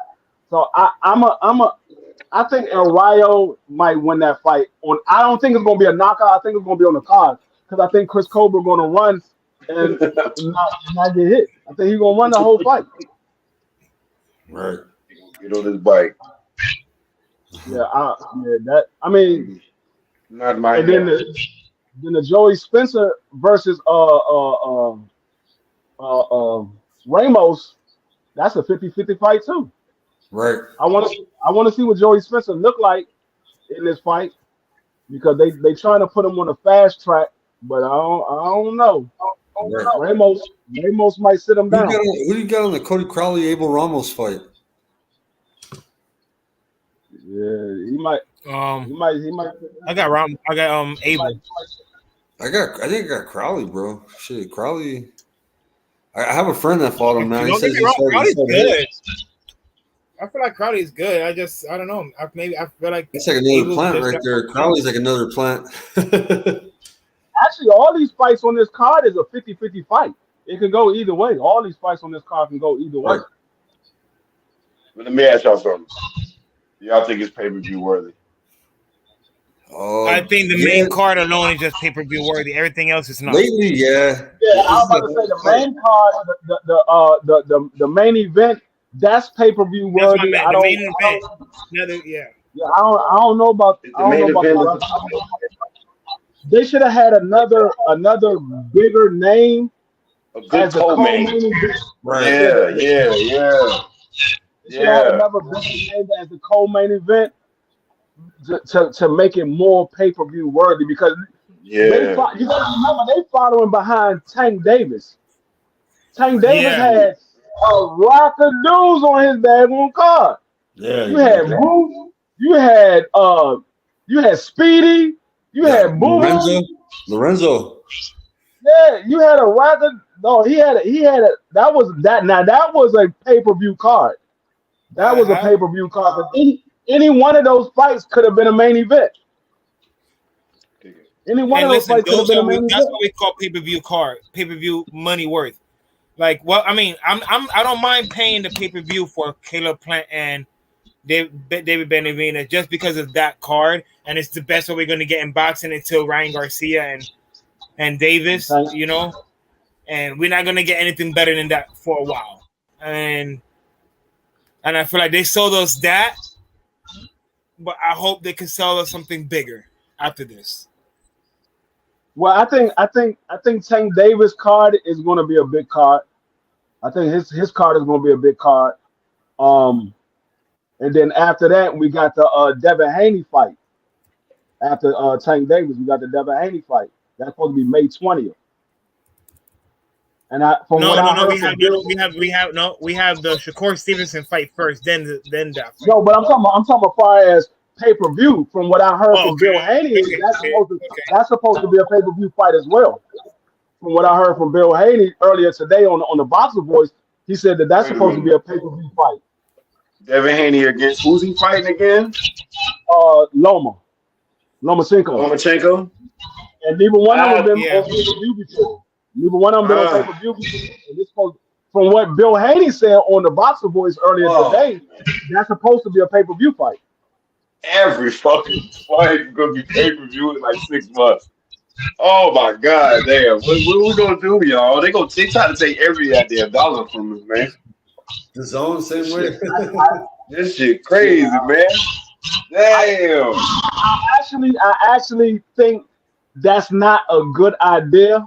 It's not a good idea for them to make it a pay-per-view because you coming behind 2 Tank Davis pay-per-view cards and this Caleb Plant pay-per-view card.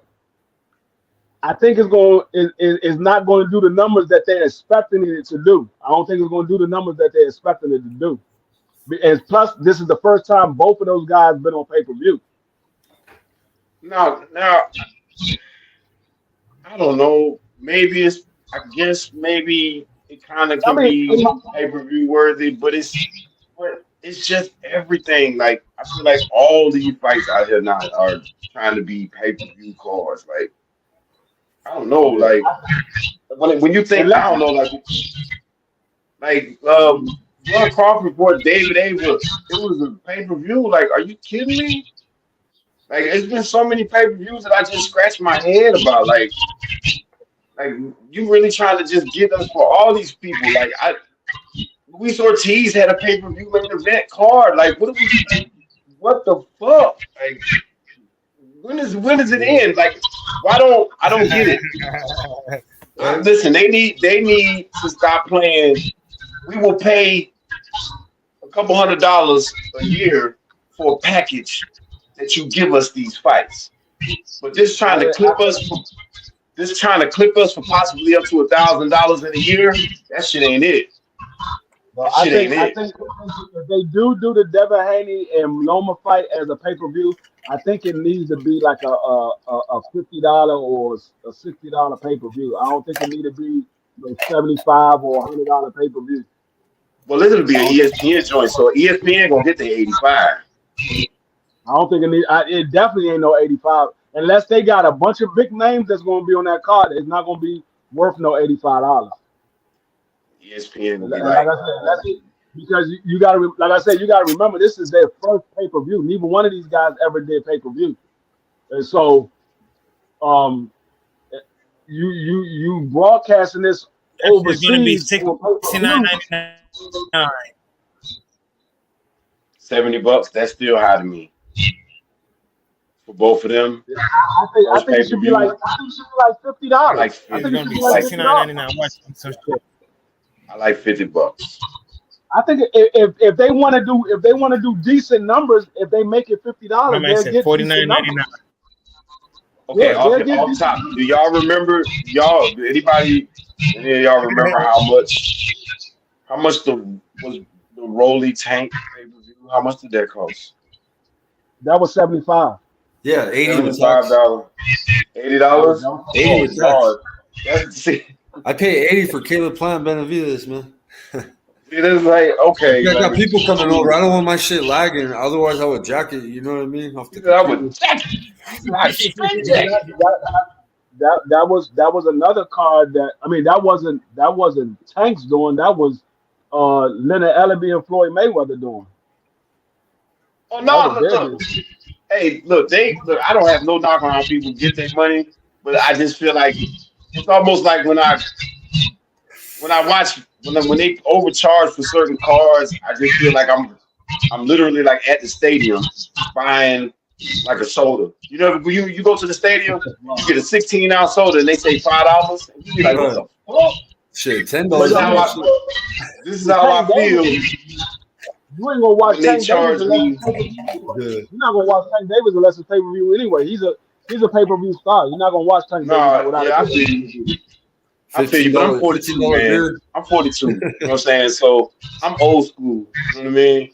And I remember back in the day when the bosses would fight on the cable channels, and then when we had mega fights, then it would be pay-per-view. Like because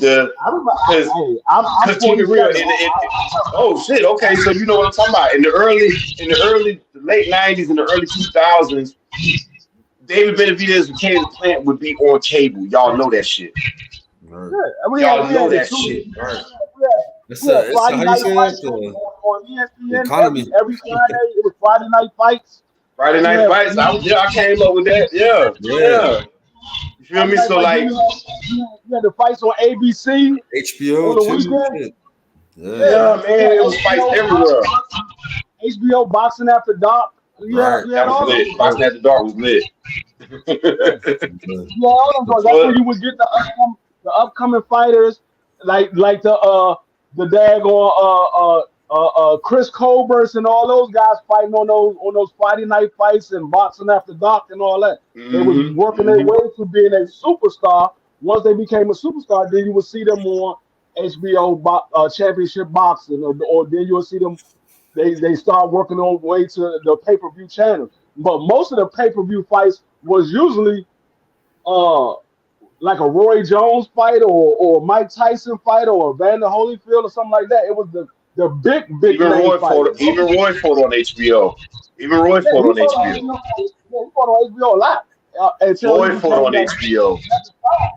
Yeah, once he became that mega star, then he started fighting on pay-per-view, but it wasn't all his fights. It was some of his fights. It was the major. Exactly. The championship fights was pay-per-view, but the regular fights that he was just defending his belt, those was on HBO. You can watch those for free. Yeah, right on cable. Yeah, man. Those were the pay-per-view fights. The regular defending your title, those was on HBO or Friday night fights. You will watch a championship fight or Friday night on Saturday. Or Boxing After Dark or even Showtime. When Showtime first started, you was watching championship fights. Or it would be like a Showbox or whatever. Yeah. Showbox that was like Boxing After Dark. I was like certain fights that be pay-per-view now would be a main event on HBO Championship Boxing. Yeah. Right. Yeah. Now there are some that are worthy of pay-per-view money. There are some that deserve to get their money, but it's a lot. I'm talking about like the magnitude of the fight. A lot of them, like a lot of the Tank Davis fights, ain't pay-per-view worthy. It's just pay-per-view because of Tank Davis. You selling Tank Davis, like Mario Barrios was a pay-per-view. Come on, that would be on cable.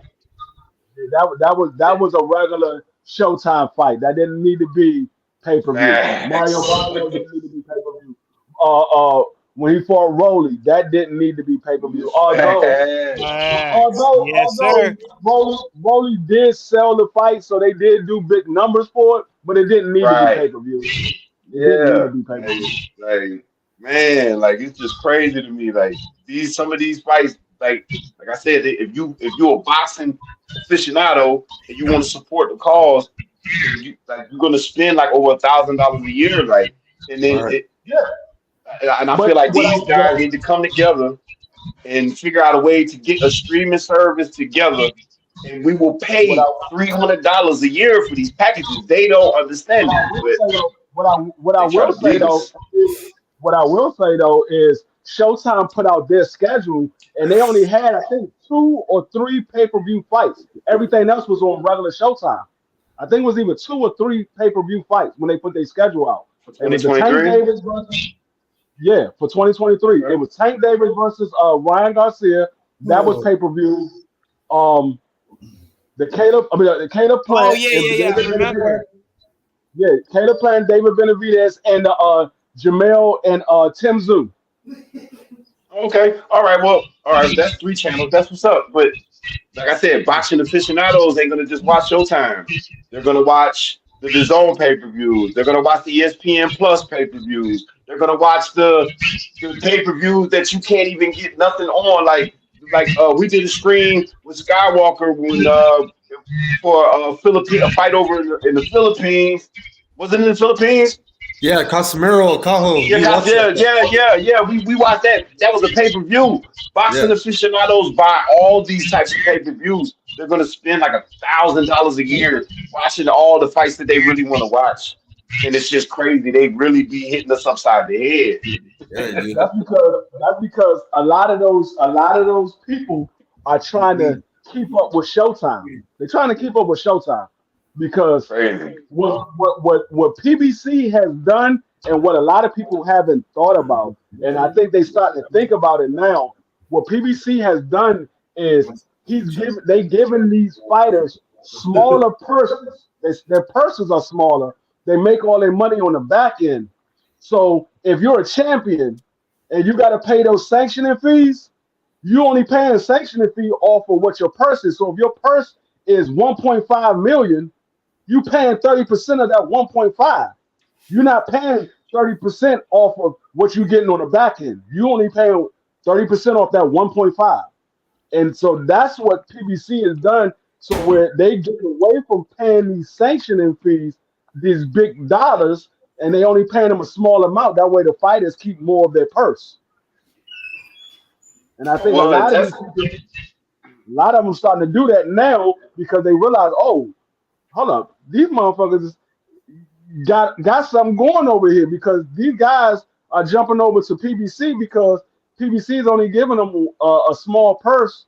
So if they're a champion, they only got to pay a small amount, but they getting all their money on the back end. Like Tank Davis, his last fight, he sold out the daggone stadium out here in DC, and he made a $20 million gate. He did a $20 million gate plus the pay-per-view that he did. So all that money he got on the back end, he probably walked away with like $10 million, $15 million, but his purse was only 1.5. So all he had to pay was the 30% off that 1.5. That rest of that money went to him, and then he had to pay out his training and all that stuff, but all the rest of that money went to himself. So he walked away with a bigger purse. So he walked away probably with like $10 million after he paid off everything that he had to pay. He walked away with probably like $10 million. Right. It's a good payout, man. I don't have a problem with how Haven do business with his own stable because they seem to be pretty loyal. They don't seem to leave him. The only time they really be willing to leave him is when they just feel like they absolute stranglehold and there's a fighter that they want to fight, absolutely want to fight, and the fight he won't make the fight with a cross promotion, so the guy has to feel like he has to leave. But other than that, he does these fighters pretty good. So the only problem I have with him is just like, dog, get all the money. If you want all the money, just get it. Do cross promotions with these guys so these big, great fights can happen, man. That's why a lot of these fights, niggas be still in the stream because they putting so many fights on pay-per-view. Niggas like, man, I'm not paying those $600 a year to watch all these goddamn fights. I want to see them, but I'm not paying all this money to watch all these damn fights. Yeah, it's like, hard, man. But there's guys out here to do, man. There's guys out here to do. You know what I'm saying? Yeah. Like, there's guys out here to do. I remember one time I went to my homeboy house and he ordered a pay-per-view. It was a while back. It was when Roy Jones was fighting at cruiserweight. He pulled something through that cruiserweight and he had a pay-per-view. And it was like $20, but my dog ordered it. Like my dog was like, he was into it like that. Like nobody even knew he was fighting this dude. I forgot this dude's name he fought. He cleaned him up, but he was fighting that cruiser. He had just came back from getting, knocked out. I forgot who he had just lost to, but you know what I'm saying? My dog ordered it. It was a weird ass pay-per-view from Roy Jones' own fucking website. It was weird as fuck. But there's a whole bunch of pay-per-views like them. And people order them. It'd be like $20 here, $20 here, Right. $30 here. BXN A lot of them European cards, that don't you don't even hear shit in the background, don't get no commentary. Motherfuckers be paying $30, $40 for the big European cards. You don't hear shit with the crowd. It's just a pay-per-view, it's just a stream. I did that this weekend, Chiming. I paid $20 for that California card my homie fought in. So it's on BXN TV. Yeah, that's what I'm saying. Like that right there, that shit adds up, man. It adds up. Like they need to. I just feel like they all need to get together, figure it out, come up with a streaming site. And it's like we'll pay. It's like you gotta keep it real. Like it's big money up front, but what you get for the year, it's worth it. The Zone has not been able to keep up to the end of the bargain with trying to do that because when they have a big fight, they still want to throw pay-per-view in there. right. So they haven't been able to figure that shit out yet. But I feel like it would be easier to figure out if all the promoters got together and just was like, we about to Netflix boxing the hell out of everybody. And Like a Sunday ticket, but for boxing. something strong like that. Like I said, it costs a couple $100 a year. Yo, Chi, we'll pay for it. Yo, what's up? refresh your signal. Refresh my signal. Dig that. All right, I'll be back. Yeah. Say something real quick, D3. Huh? Oh yeah, you sound good. Yeah, he was choppy a little bit. Oh yeah. That was him. I heard it like cracking in the background. Yeah, me too. So I thought it was my laptop, so I switched to my. I gotta get off too, man. I gotta take my dog out. But damn, man, it's a weird night tonight, bro. Shit, fucking over 1,500 people down to 710. Couple times, shit. They did that a couple times tonight. It's gonna be depending on what we fucking talk about. Right now, it's 12 o'clock. We're gonna have a lot of them British motherfuckers watching in the field. Right.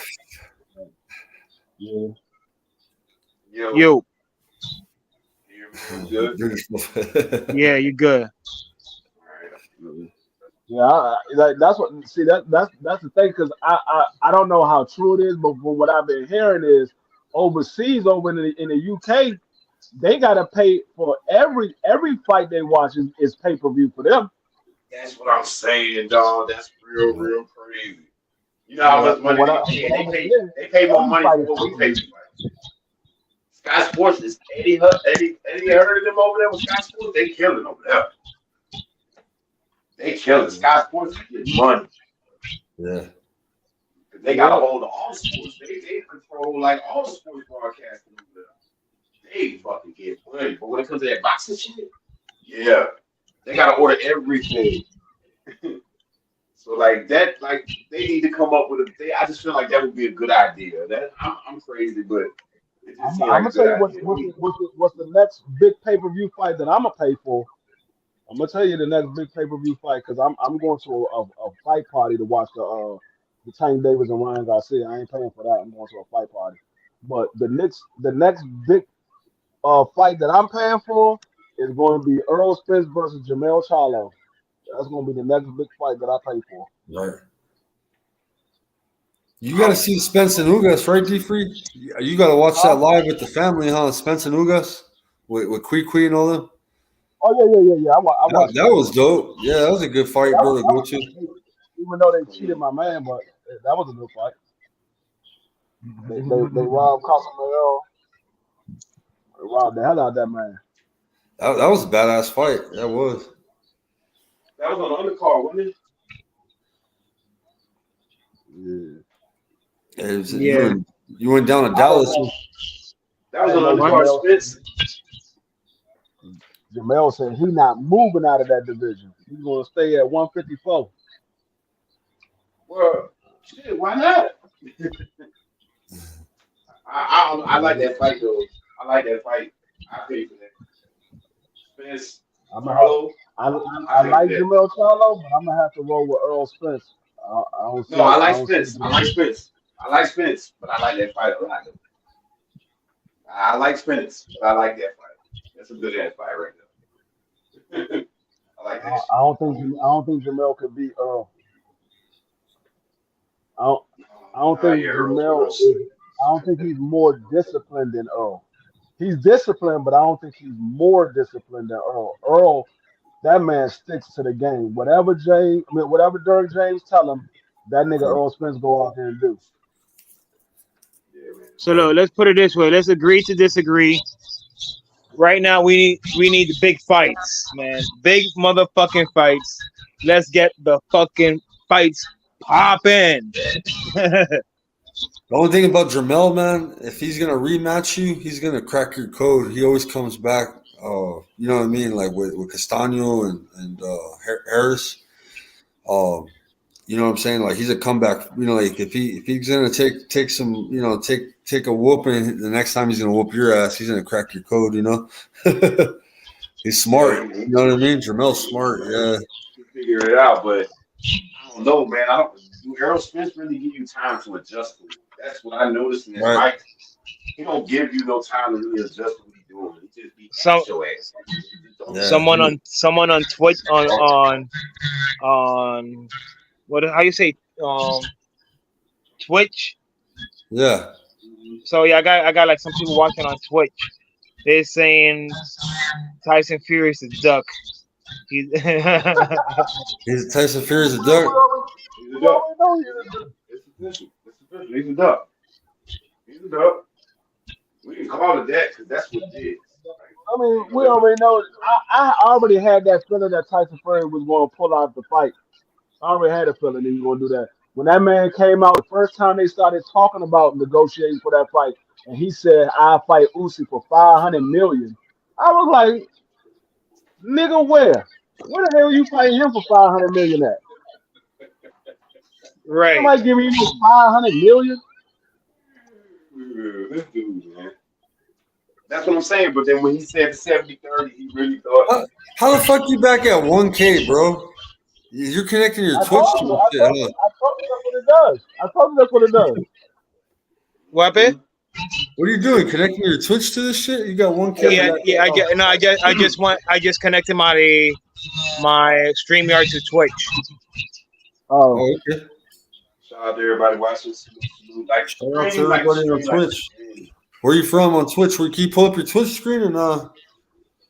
No, it's I logged in through StreamYard. Oh, okay. You're streaming on that platform in YouTube. Tell everybody to come to your YouTube, bro. Blow up your YouTube. Maybe put my YouTube channel in the stream. Yeah. I want to see the big fights. It's like so many people scared to take an L.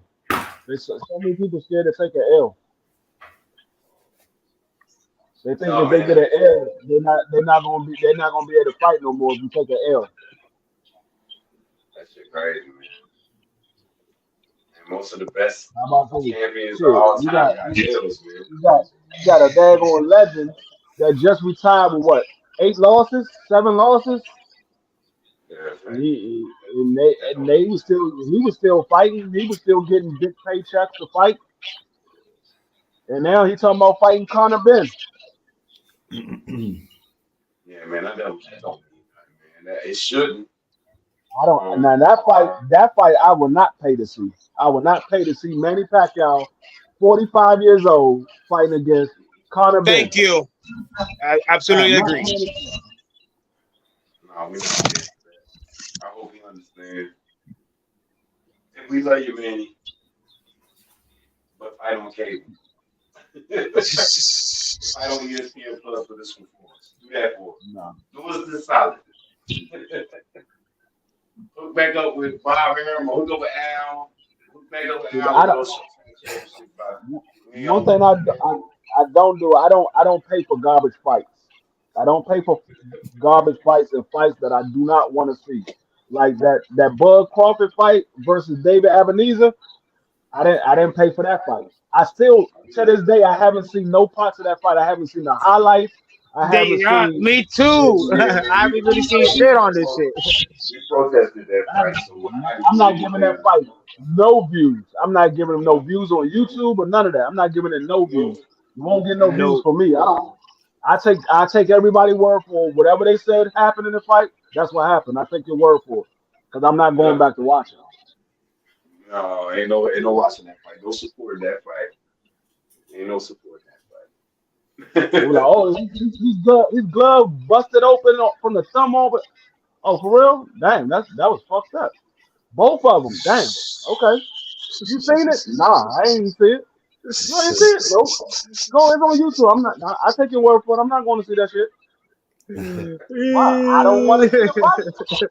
I don't want to see the fight. Yeah. I want to see him fight Earl Spence. I don't want to see him fight nobody else. If you're not fighting Earl Spence, I'll pay to see him fight. See him fight Boots. I'll pay to see that. Right. But if you're not fighting one of those two guys, I don't. You pay to watch that? I wouldn't be happy to pay. I wouldn't want to pay for that. I'd be like, that's I pay to see him fight Boots. championship I pay to see him fight boxing. Boots. That's championship boxing level to me. I just don't think it's that. I don't know.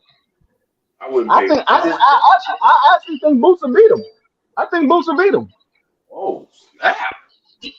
Well, I don't see nothing special about Bud Crawford. I don't see nothing special about it. I hear what everybody talk about, what he did at 140 and all that, but at 147 he doesn't do none of that. He doesn't do none of that at 147. I have said that, and I think Errol Spence beats him. That's my opinion. But a lot of people. But I see Bud Crawford stand right in front of you at 147, and he looks to find a shot to land his shot. He stands there and looks for an open and land his shot. That's all he does. I don't see nothing special about him. So I think Boots will beat him. I think Boots is a little too young and too athletic for Bud. That's why I think that's one of the reasons why Bud won't fight him. I think he knows Boots is too young and too athletic, and I think Boots got more power than Bud. Well, when you get older, these guys they're trying to cash out. You feel me? And if the money was there to cash out, like fighting Boots, then he fight Boots. But I don't think the money is there, so he's trying to find ways to cash out. Like the prime fight that he did when he fought David Abel. I don't know if he made any money, to be honest, but they say that he was what was like a $10 million fight, something like that. If they paid out like that, then that's why he fought that fight. Oh, yo, look, people on Twitch is asking about Ryan Garcia. And what's your Twitch channel? What's the name of it? Is on the Coastal Boxing Club or on the Coastal Boxing. They're saying about the rehydration with Garcia. Oh yeah. Why Can y'all fill me in on this? Because I'm not really fully in detail about that situation. So. Why are so many people complaining about the rehydration clause? That's what I want to understand. Like he's not even he's not really a champion or what I'm saying. It's like, you know what I'm saying? I don't understand why people complain about the rehydration clause because he's fighting. He's going to be 146 when he fights. He's going to be 146. Tank Davis is going to be 135. Tank Davis is going to be 135. Tank Davis is not going to be 146. He's not going to be 140. He's going to be 135. That's what he's fighting. Hey, Eddie, send me a link to IG, bro. Give me a second. I'm on my phone streaming on live. Oh, okay. So wait a minute. Who cannot rehydrate? I'm trying to figure out what's that? Garcia. I heard about it, but I didn't really. Garcia, he can rehydrate. He just can't rehydrate past 146. They're fighting at 136. He can't go past 146.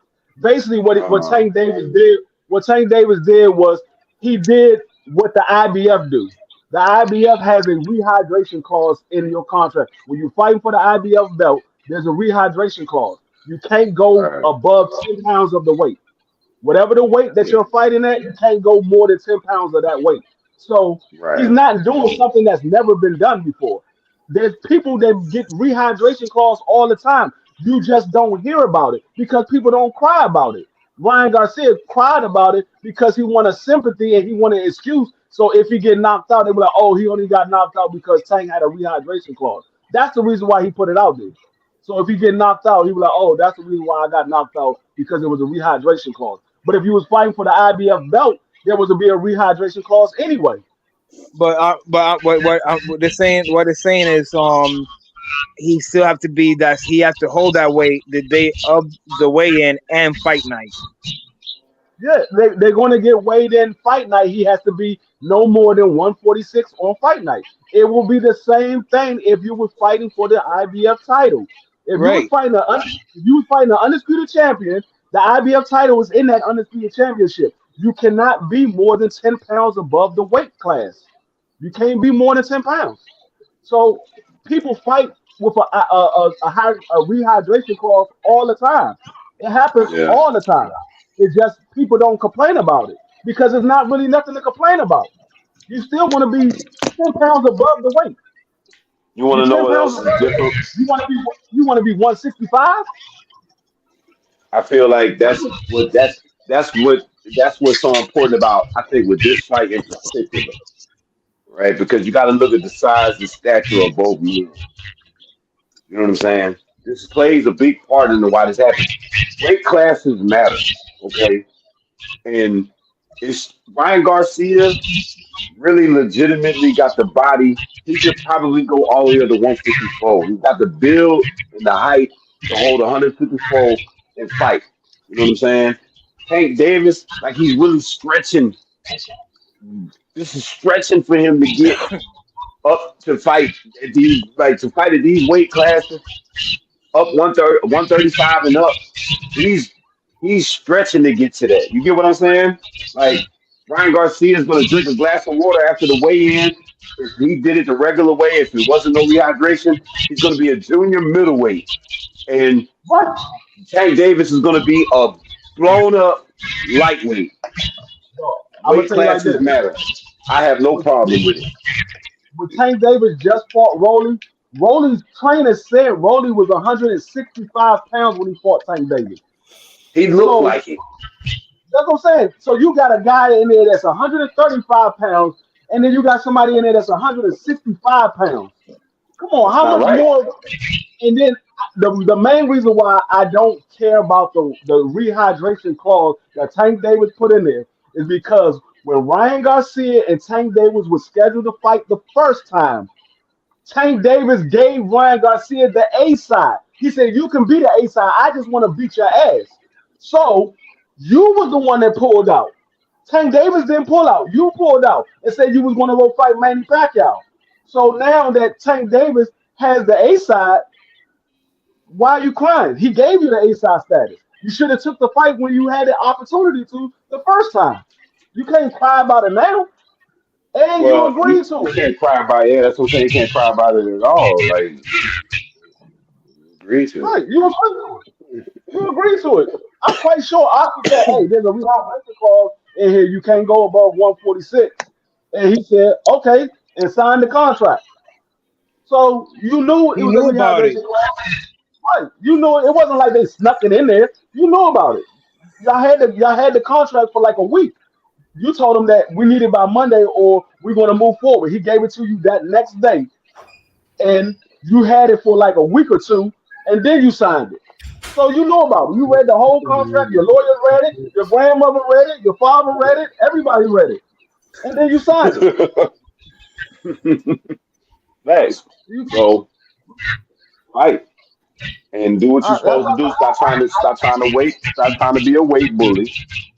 Because I really do feel like a lot of them, I ain't gonna lie, I love a lot of them guys that fight around there between 130 and 140. It's a lot of talent there. But keeping it real, a lot of them are weight bullies. They really are weight bullies. Tor Stevenson, Devin Haney, all the boys are really Teofimo Lopez, they weight bullies. They really welterweights running around at 130, 135. Like, to keep it real, like, Ryan Garcia is one of them, and he wanted to be a weight bully in this fight, and he's crying because he can't be. Oh, I'm gonna tell you like this: Ryan Garcia, Shakur Stevenson, Devin Haney, and who else? With those three right there, they all right around my height. I'm 5'10". These guys are fighting at 135 pounds and 140 pounds. I'm not a Right. fat dude. I'm not a You fat good, dude. Skywalker? Can't I find it. walk around. I walk around at I got two accounts. 100, One is under like Coastal 195. Boxing, the other one's like Coastal Boxing Club. Yeah, Can't I find it. walk Lou, around at 195 pounds, or Lou's what 200 on? pounds. I'm not a fat dude. I'm not fat at all. I walk around at 195, 200 pounds, and these guys are roughly my height. And these guys are fighting at 135, 140. They skinny as hell. No, my oldest son They is don't walk 14. around like that. No, they don't. I know they don't. They drain themselves down for the weigh-in, and then they build themselves back up before the fight. Because my Yep. son I'll right check now, that too. my son is 5'11". He walks around at 165. He's Hmm. roughly the same height as Mario Barrio. He You see, walks look, around at look, 165. I'm 5'11". I was 187. Now I'm what? 145, 146. But you at fight weight.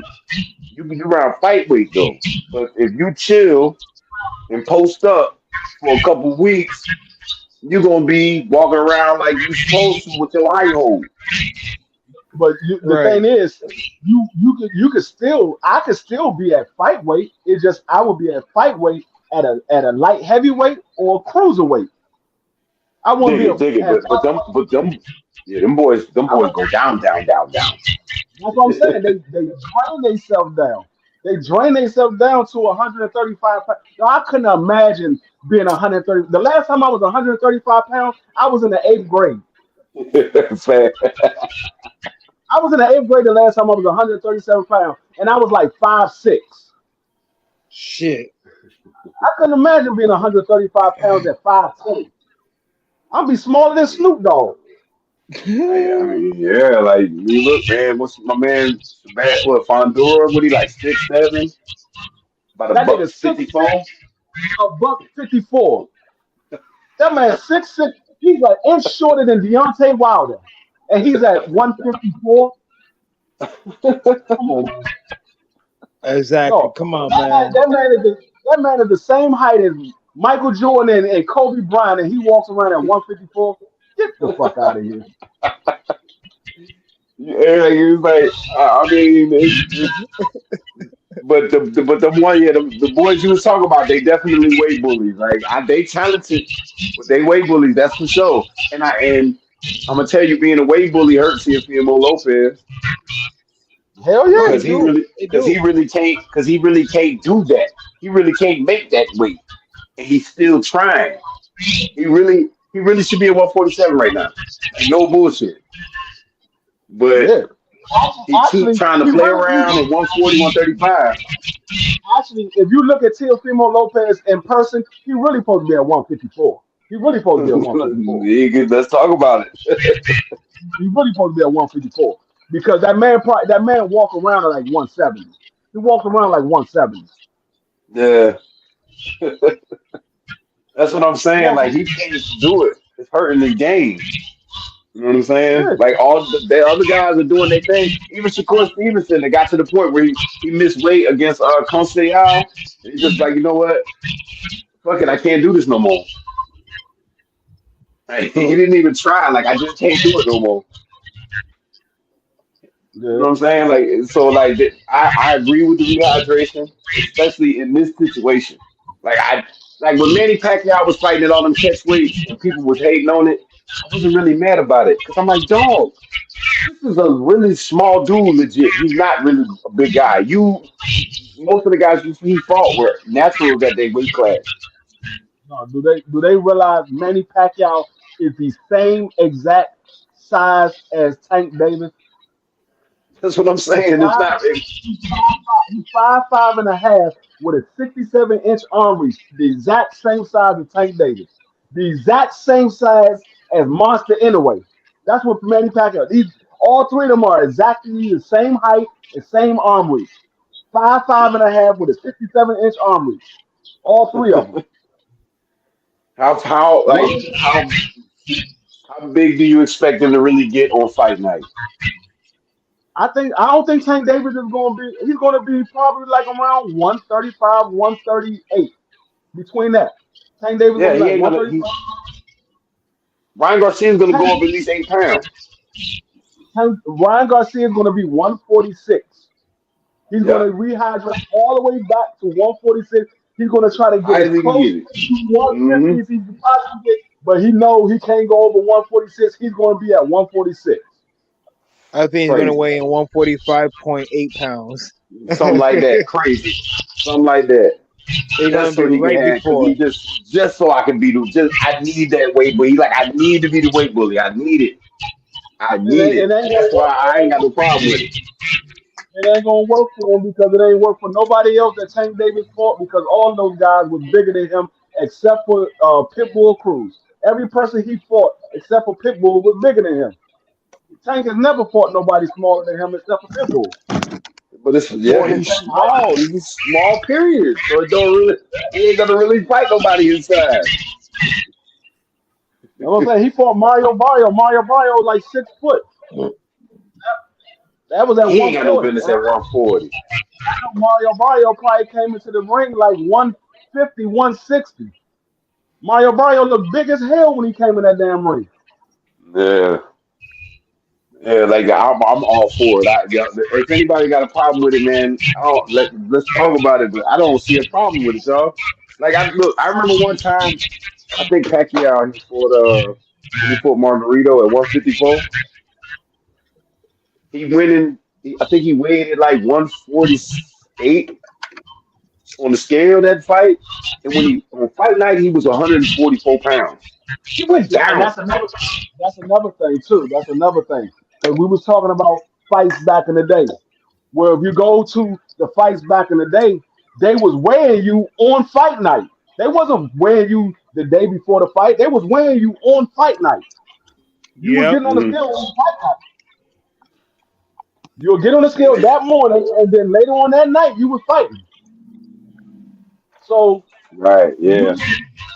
So I'm like, oh, what are you really mad about? The man giving you 10 pounds. You can go back up 10 pounds. You want to go up 20, 30 pounds.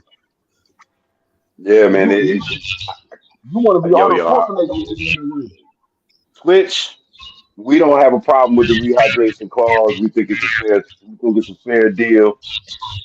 I just feel like it saves the fighter too. Put it that way. Look, man, they wouldn't even talk about it for real. If it was Shakur Stevenson against Ryan Garcia, they wouldn't even be talking about this. I'm gonna tell you like this. But Tank is not a big guy. He's not a big dude. I'm gonna tell you like this. Ryan Garcia went to 140 pounds his last 2 fights.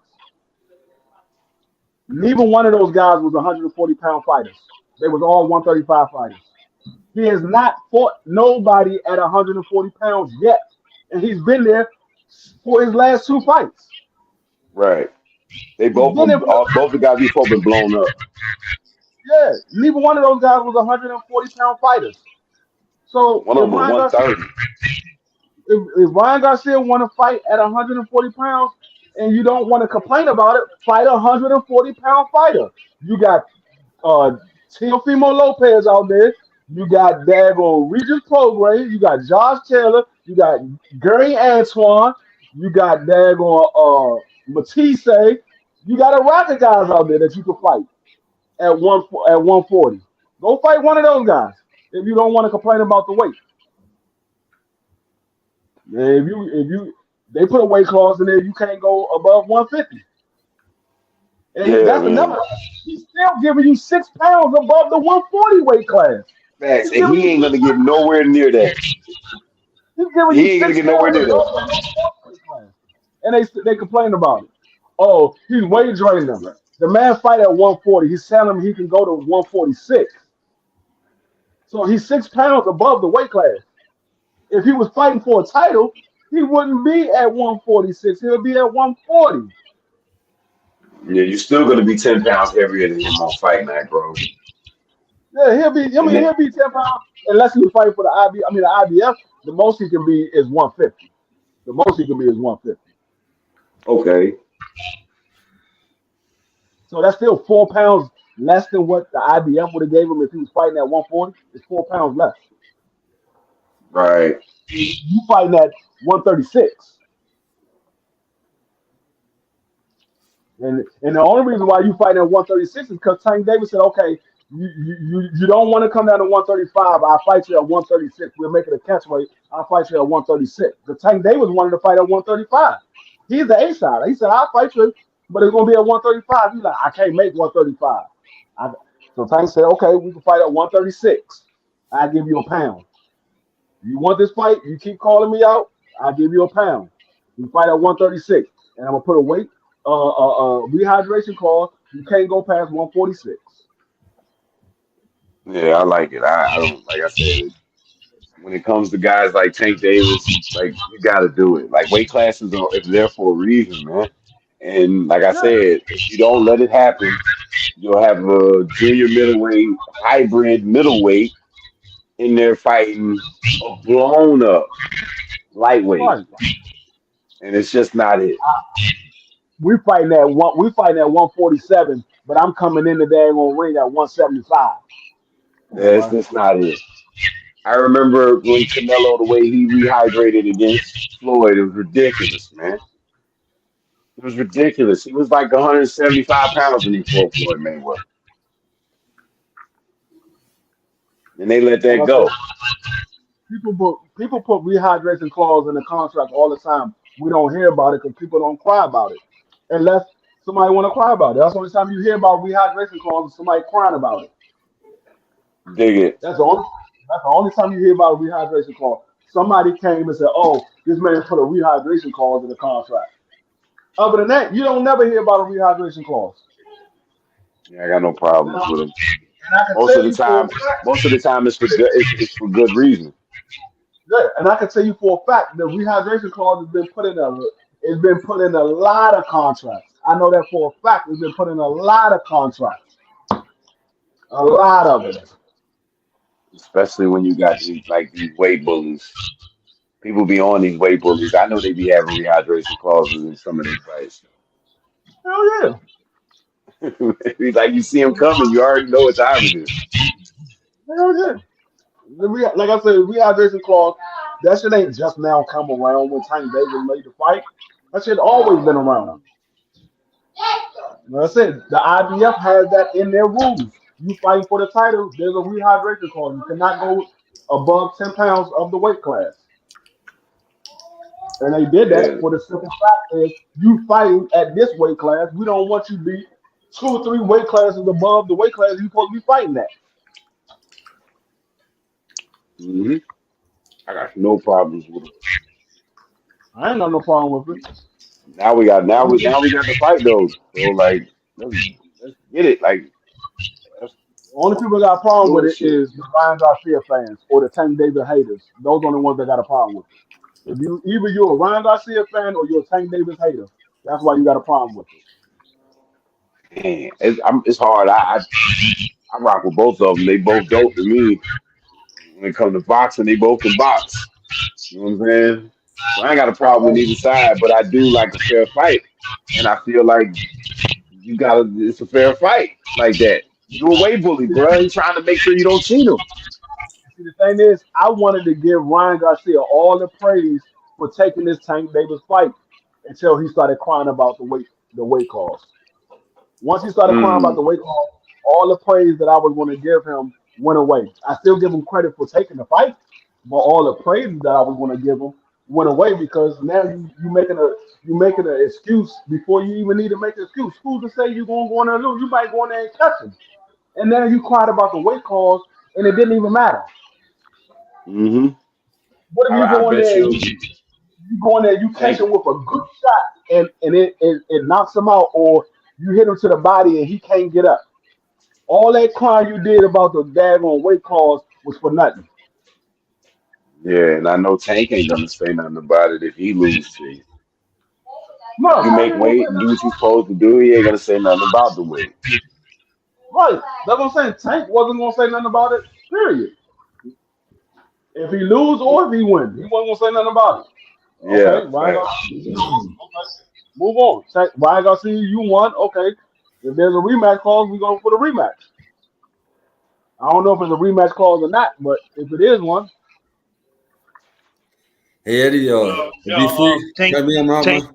Guess I was Tank about to Davis, say, All right, Skywalker. Skywalker. man. Peace. Salutes, man. Have a good one. Talk to you soon. Yeah, Tank Davis has a rematch clause, but Ryan Garcia doesn't. okay. I mean, he the But A side. regardless, So Yeah, Ryan Garcia kind of like did this from to what himself. what Bill Haney said is Devin Haney has a rematch clause and Loma don't.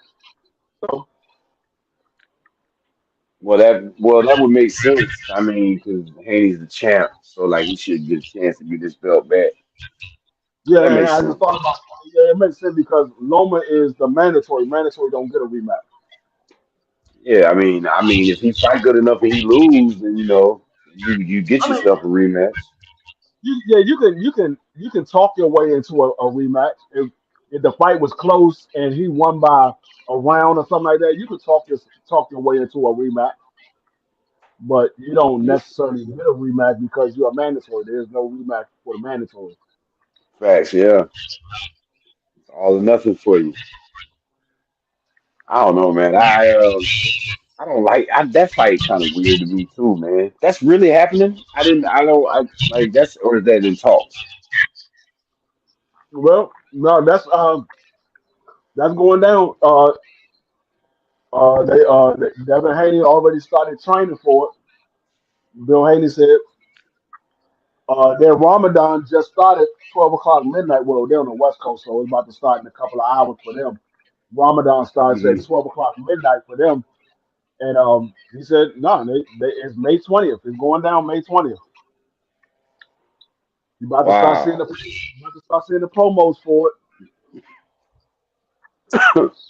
Damn, that's They crazy right probably, there. they probably, they probably start showing the promos when we see the Shakur Stevenson fight. They probably start Okay, showing the okay, promos that makes because sense. that's the next top ranked event. They usually start showing promos at the top ranked event, so that's probably gonna be the next. That's probably when we're gonna start seeing the promos for that Shakur Stevenson fight. Okay, okay. Man, I don't know. That fight, I don't know how I feel about that fight, but it is what it is.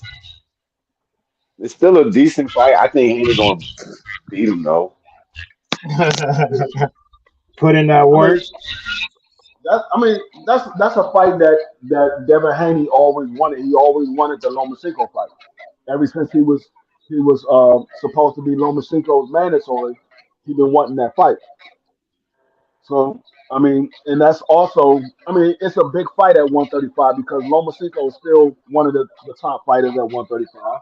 So it'll push Devin Haney's name up a little higher because a lot of people know who Lomachenko is. There's not a lot. I mean, there's his Devin Haney's name is starting to grow, but it's still not up there with the Lomachenkos and the Tank Davises. But it's starting to grow. A lot of people starting to know who Devin Haney is now because he became the undisputed champion. But him beating Lomachenko would definitely push his name out there, and people be like, "Oh shit, that's the dude that beat Lomachenko." That's how Yeah, Tio. That's how Tio blew up because he beat yeah, Lomachenko. yeah. Beating Loma that'll get you some stripes. hmm Yeah, so So I like, mean, it's like I said, it's still a big fight. I mean, it's more so one sided. Me personally, I think it's gonna be more one sided than a lot of people think. A lot of people say, Yeah, "Oh, don't sleep on Lomachenko." I'm not sleeping on Lomachenko. I know Lomachenko got skills, but Lomachenko is 35 years old, and we all heard what Lomachenko said when Devin Haney got in the ring. He was like, "Oh shit, that's a heavyweight." So I never heard Lomachenko talk about nobody like that. Lomachenko just say, "Okay, put him in the ring. I'm gonna beat him." You just got finished fighting Nakatami and Richard Comey. Those guys are big guys too. and They, Jaime Ortiz. yeah, and I think both of those guys are taller than Devin Haney. I think Richard Comey and Nakatami is both taller than Devin Haney. Yeah, Nakatami like 6 feet tall. Yeah. And I know Richard Coleman is at least 5'11". He's at least Yeah, 5'11". he He might around be there too. Yeah, 6 foot, but I know he's at least 5'11". crazy. Them boys be fighting down there, be my height. But yeah, so I think it's gonna be more one sided than a lot of people think. Just like I think the Caleb Plant and David Benavidez is gonna be more competitive than a lot of people think. I think the Lomachenko Devin Haney fight is gonna be a little more one sided than a lot of people think. Because Yeah, I agree on with I agree with you, B, for real, bro. I agree with you 100%. I don't think what what I see like when I saw Kambosos against Devin Haney, I see the same thing happen. Uh, Devin Haney is a good he's a good way of snuffing your offense. Like he utilizes the clinch very well. He don't let you really get your offense off, and especially against a guy that he's not physically big enough to really move him in any way in the ring. He's gonna do what he wants. yeah, I Loma's think gonna be confused.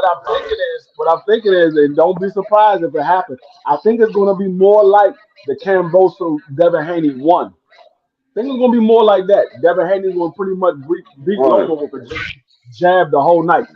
He jab, will pretty much beat jab him his with the head jab off. because Lomachenko is small. Devin Haney is bigger. He got a longer arm reach. He's just as quick as Loma, if not quicker. He has a I think better he's jab than Loma, and he can move around the ring just as good as Loma. So I think he's gonna pretty much beat him with the jab the whole night.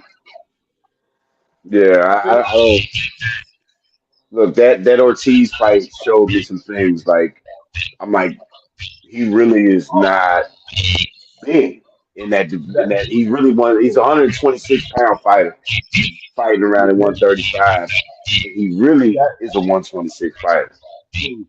that Ortiz fight showed me that Loma has problem with people that know how to move around the ring, and that his age is starting to catch up to him. That's what that Yeah, Ortiz fight showed. His age is starting to catch up to him, and he has problem with people that can move around the ring. A lot of the guys outside of Gary Russell and what's the other guy? Rigondeaux. Outside of those guys, most of the guys he fought didn't move around the ring like that. They stood right there in front of him. Most of the guys that he fought, they stood right there in front of him. So he has problem with guys that can move around the ring. But even Gary Russell dropped him, even though they didn't count it. He dropped him because it was. You look at the fight. He clearly caught him with a body shot, and Loma dropped. yeah. It was yeah.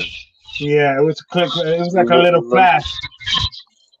Linares gave him problems too. Linares could move. It wasn't no shot that hurt him. It was just a shot that he wasn't expecting, and it caught him off guard, and he dropped. Yeah, Just like the Linares fight, the Linares caught him with a straight shot as he was coming in, and he got hmm knocked off balance. He hopped right back up, but he got dropped. yeah. He struggles with guys that know how to box, Yeah, and Rigondeaux was way too small as far as yeah. I'm concerned. Ricky Diao came up from 126. Oh, Yeah, 118, some shit like that. It was like 118 or 126, one something like that. sixteen, something like that. 118. Yeah, that's what I'm saying. Like he coming over. He came all the way up to 130. He came up two weight classes to 130, so he was like 122. He came up two weight classes to 130 to fight Lomachenko. So he Right. came up from 122 to 130 to fight Lomachenko, and he was just too small. Yeah, Lomachenko man. was at that weight class for a while, and Rigondeaux had just came up, and he just wasn't big enough. I don't know, man.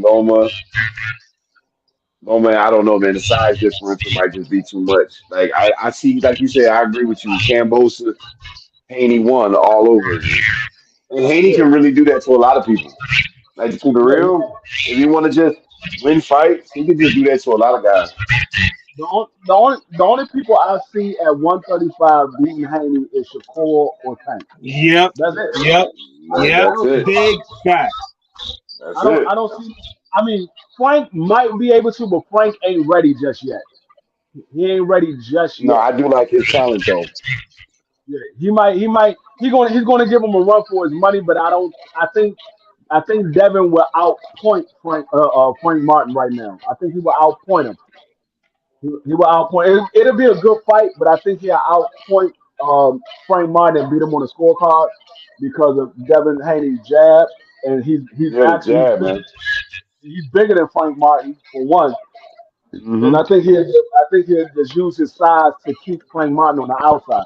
But I think Tank Davis has the footwork and the power to be able to slow Devin Haney down, especially in the later rounds. Devin Haney tends to slow down in the later rounds, and I believe that's where Tank Davis can possibly catch Devin Haney. And I don't know if Devin Haney can take one of Tank Davis' shots. We saw what happened with Linares, and I don't think Linares punched nowhere near the power that Tank Davis punched with. No, not at all. So, and then I think Shakur Stevenson, I think that's an even matchup. Both of those guys are masterclass boxers. And Shakur Stevenson, he judges distance and got the defense. And Devin Haney, he got the footwork and the boxing ability. I think that's an even matchup. That might be a boring ass fight between those two. It might be boring. I think Tank It Davis, could be a hug yeah, I think Tank fest. Davis be more exciting fight because we know at any given time, Tank Davis can land that one shot. But with Yeah, Shakur, yeah.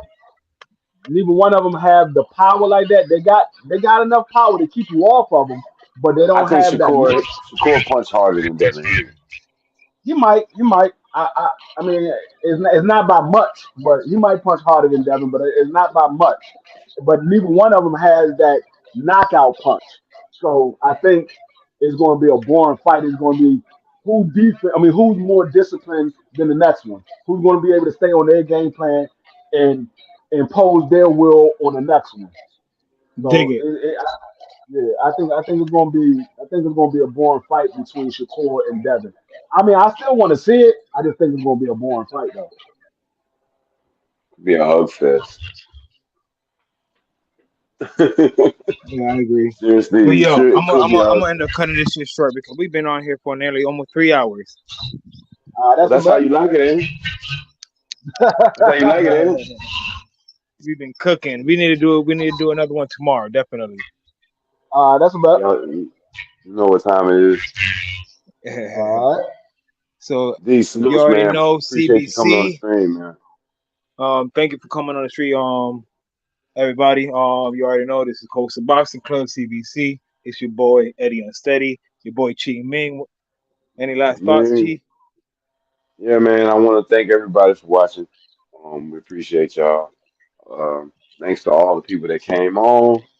You know what I'm saying? It's all love. We talk shit, but we still all love each other. Like that's what it is, man. Because we all got this. We all are here for boxing, and boxing brings people. It brings people together from all different parts of the world, and that's what we're here for, man. Like we don't have any ill will against anybody from anywhere.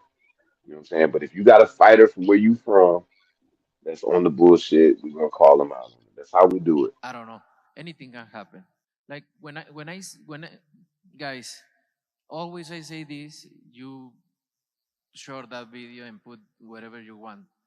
When I say I don't want to fight Mexican, it's because I represent Mexico. But I don't care. I fight anybody. And I fight all my entire life anybody. What do you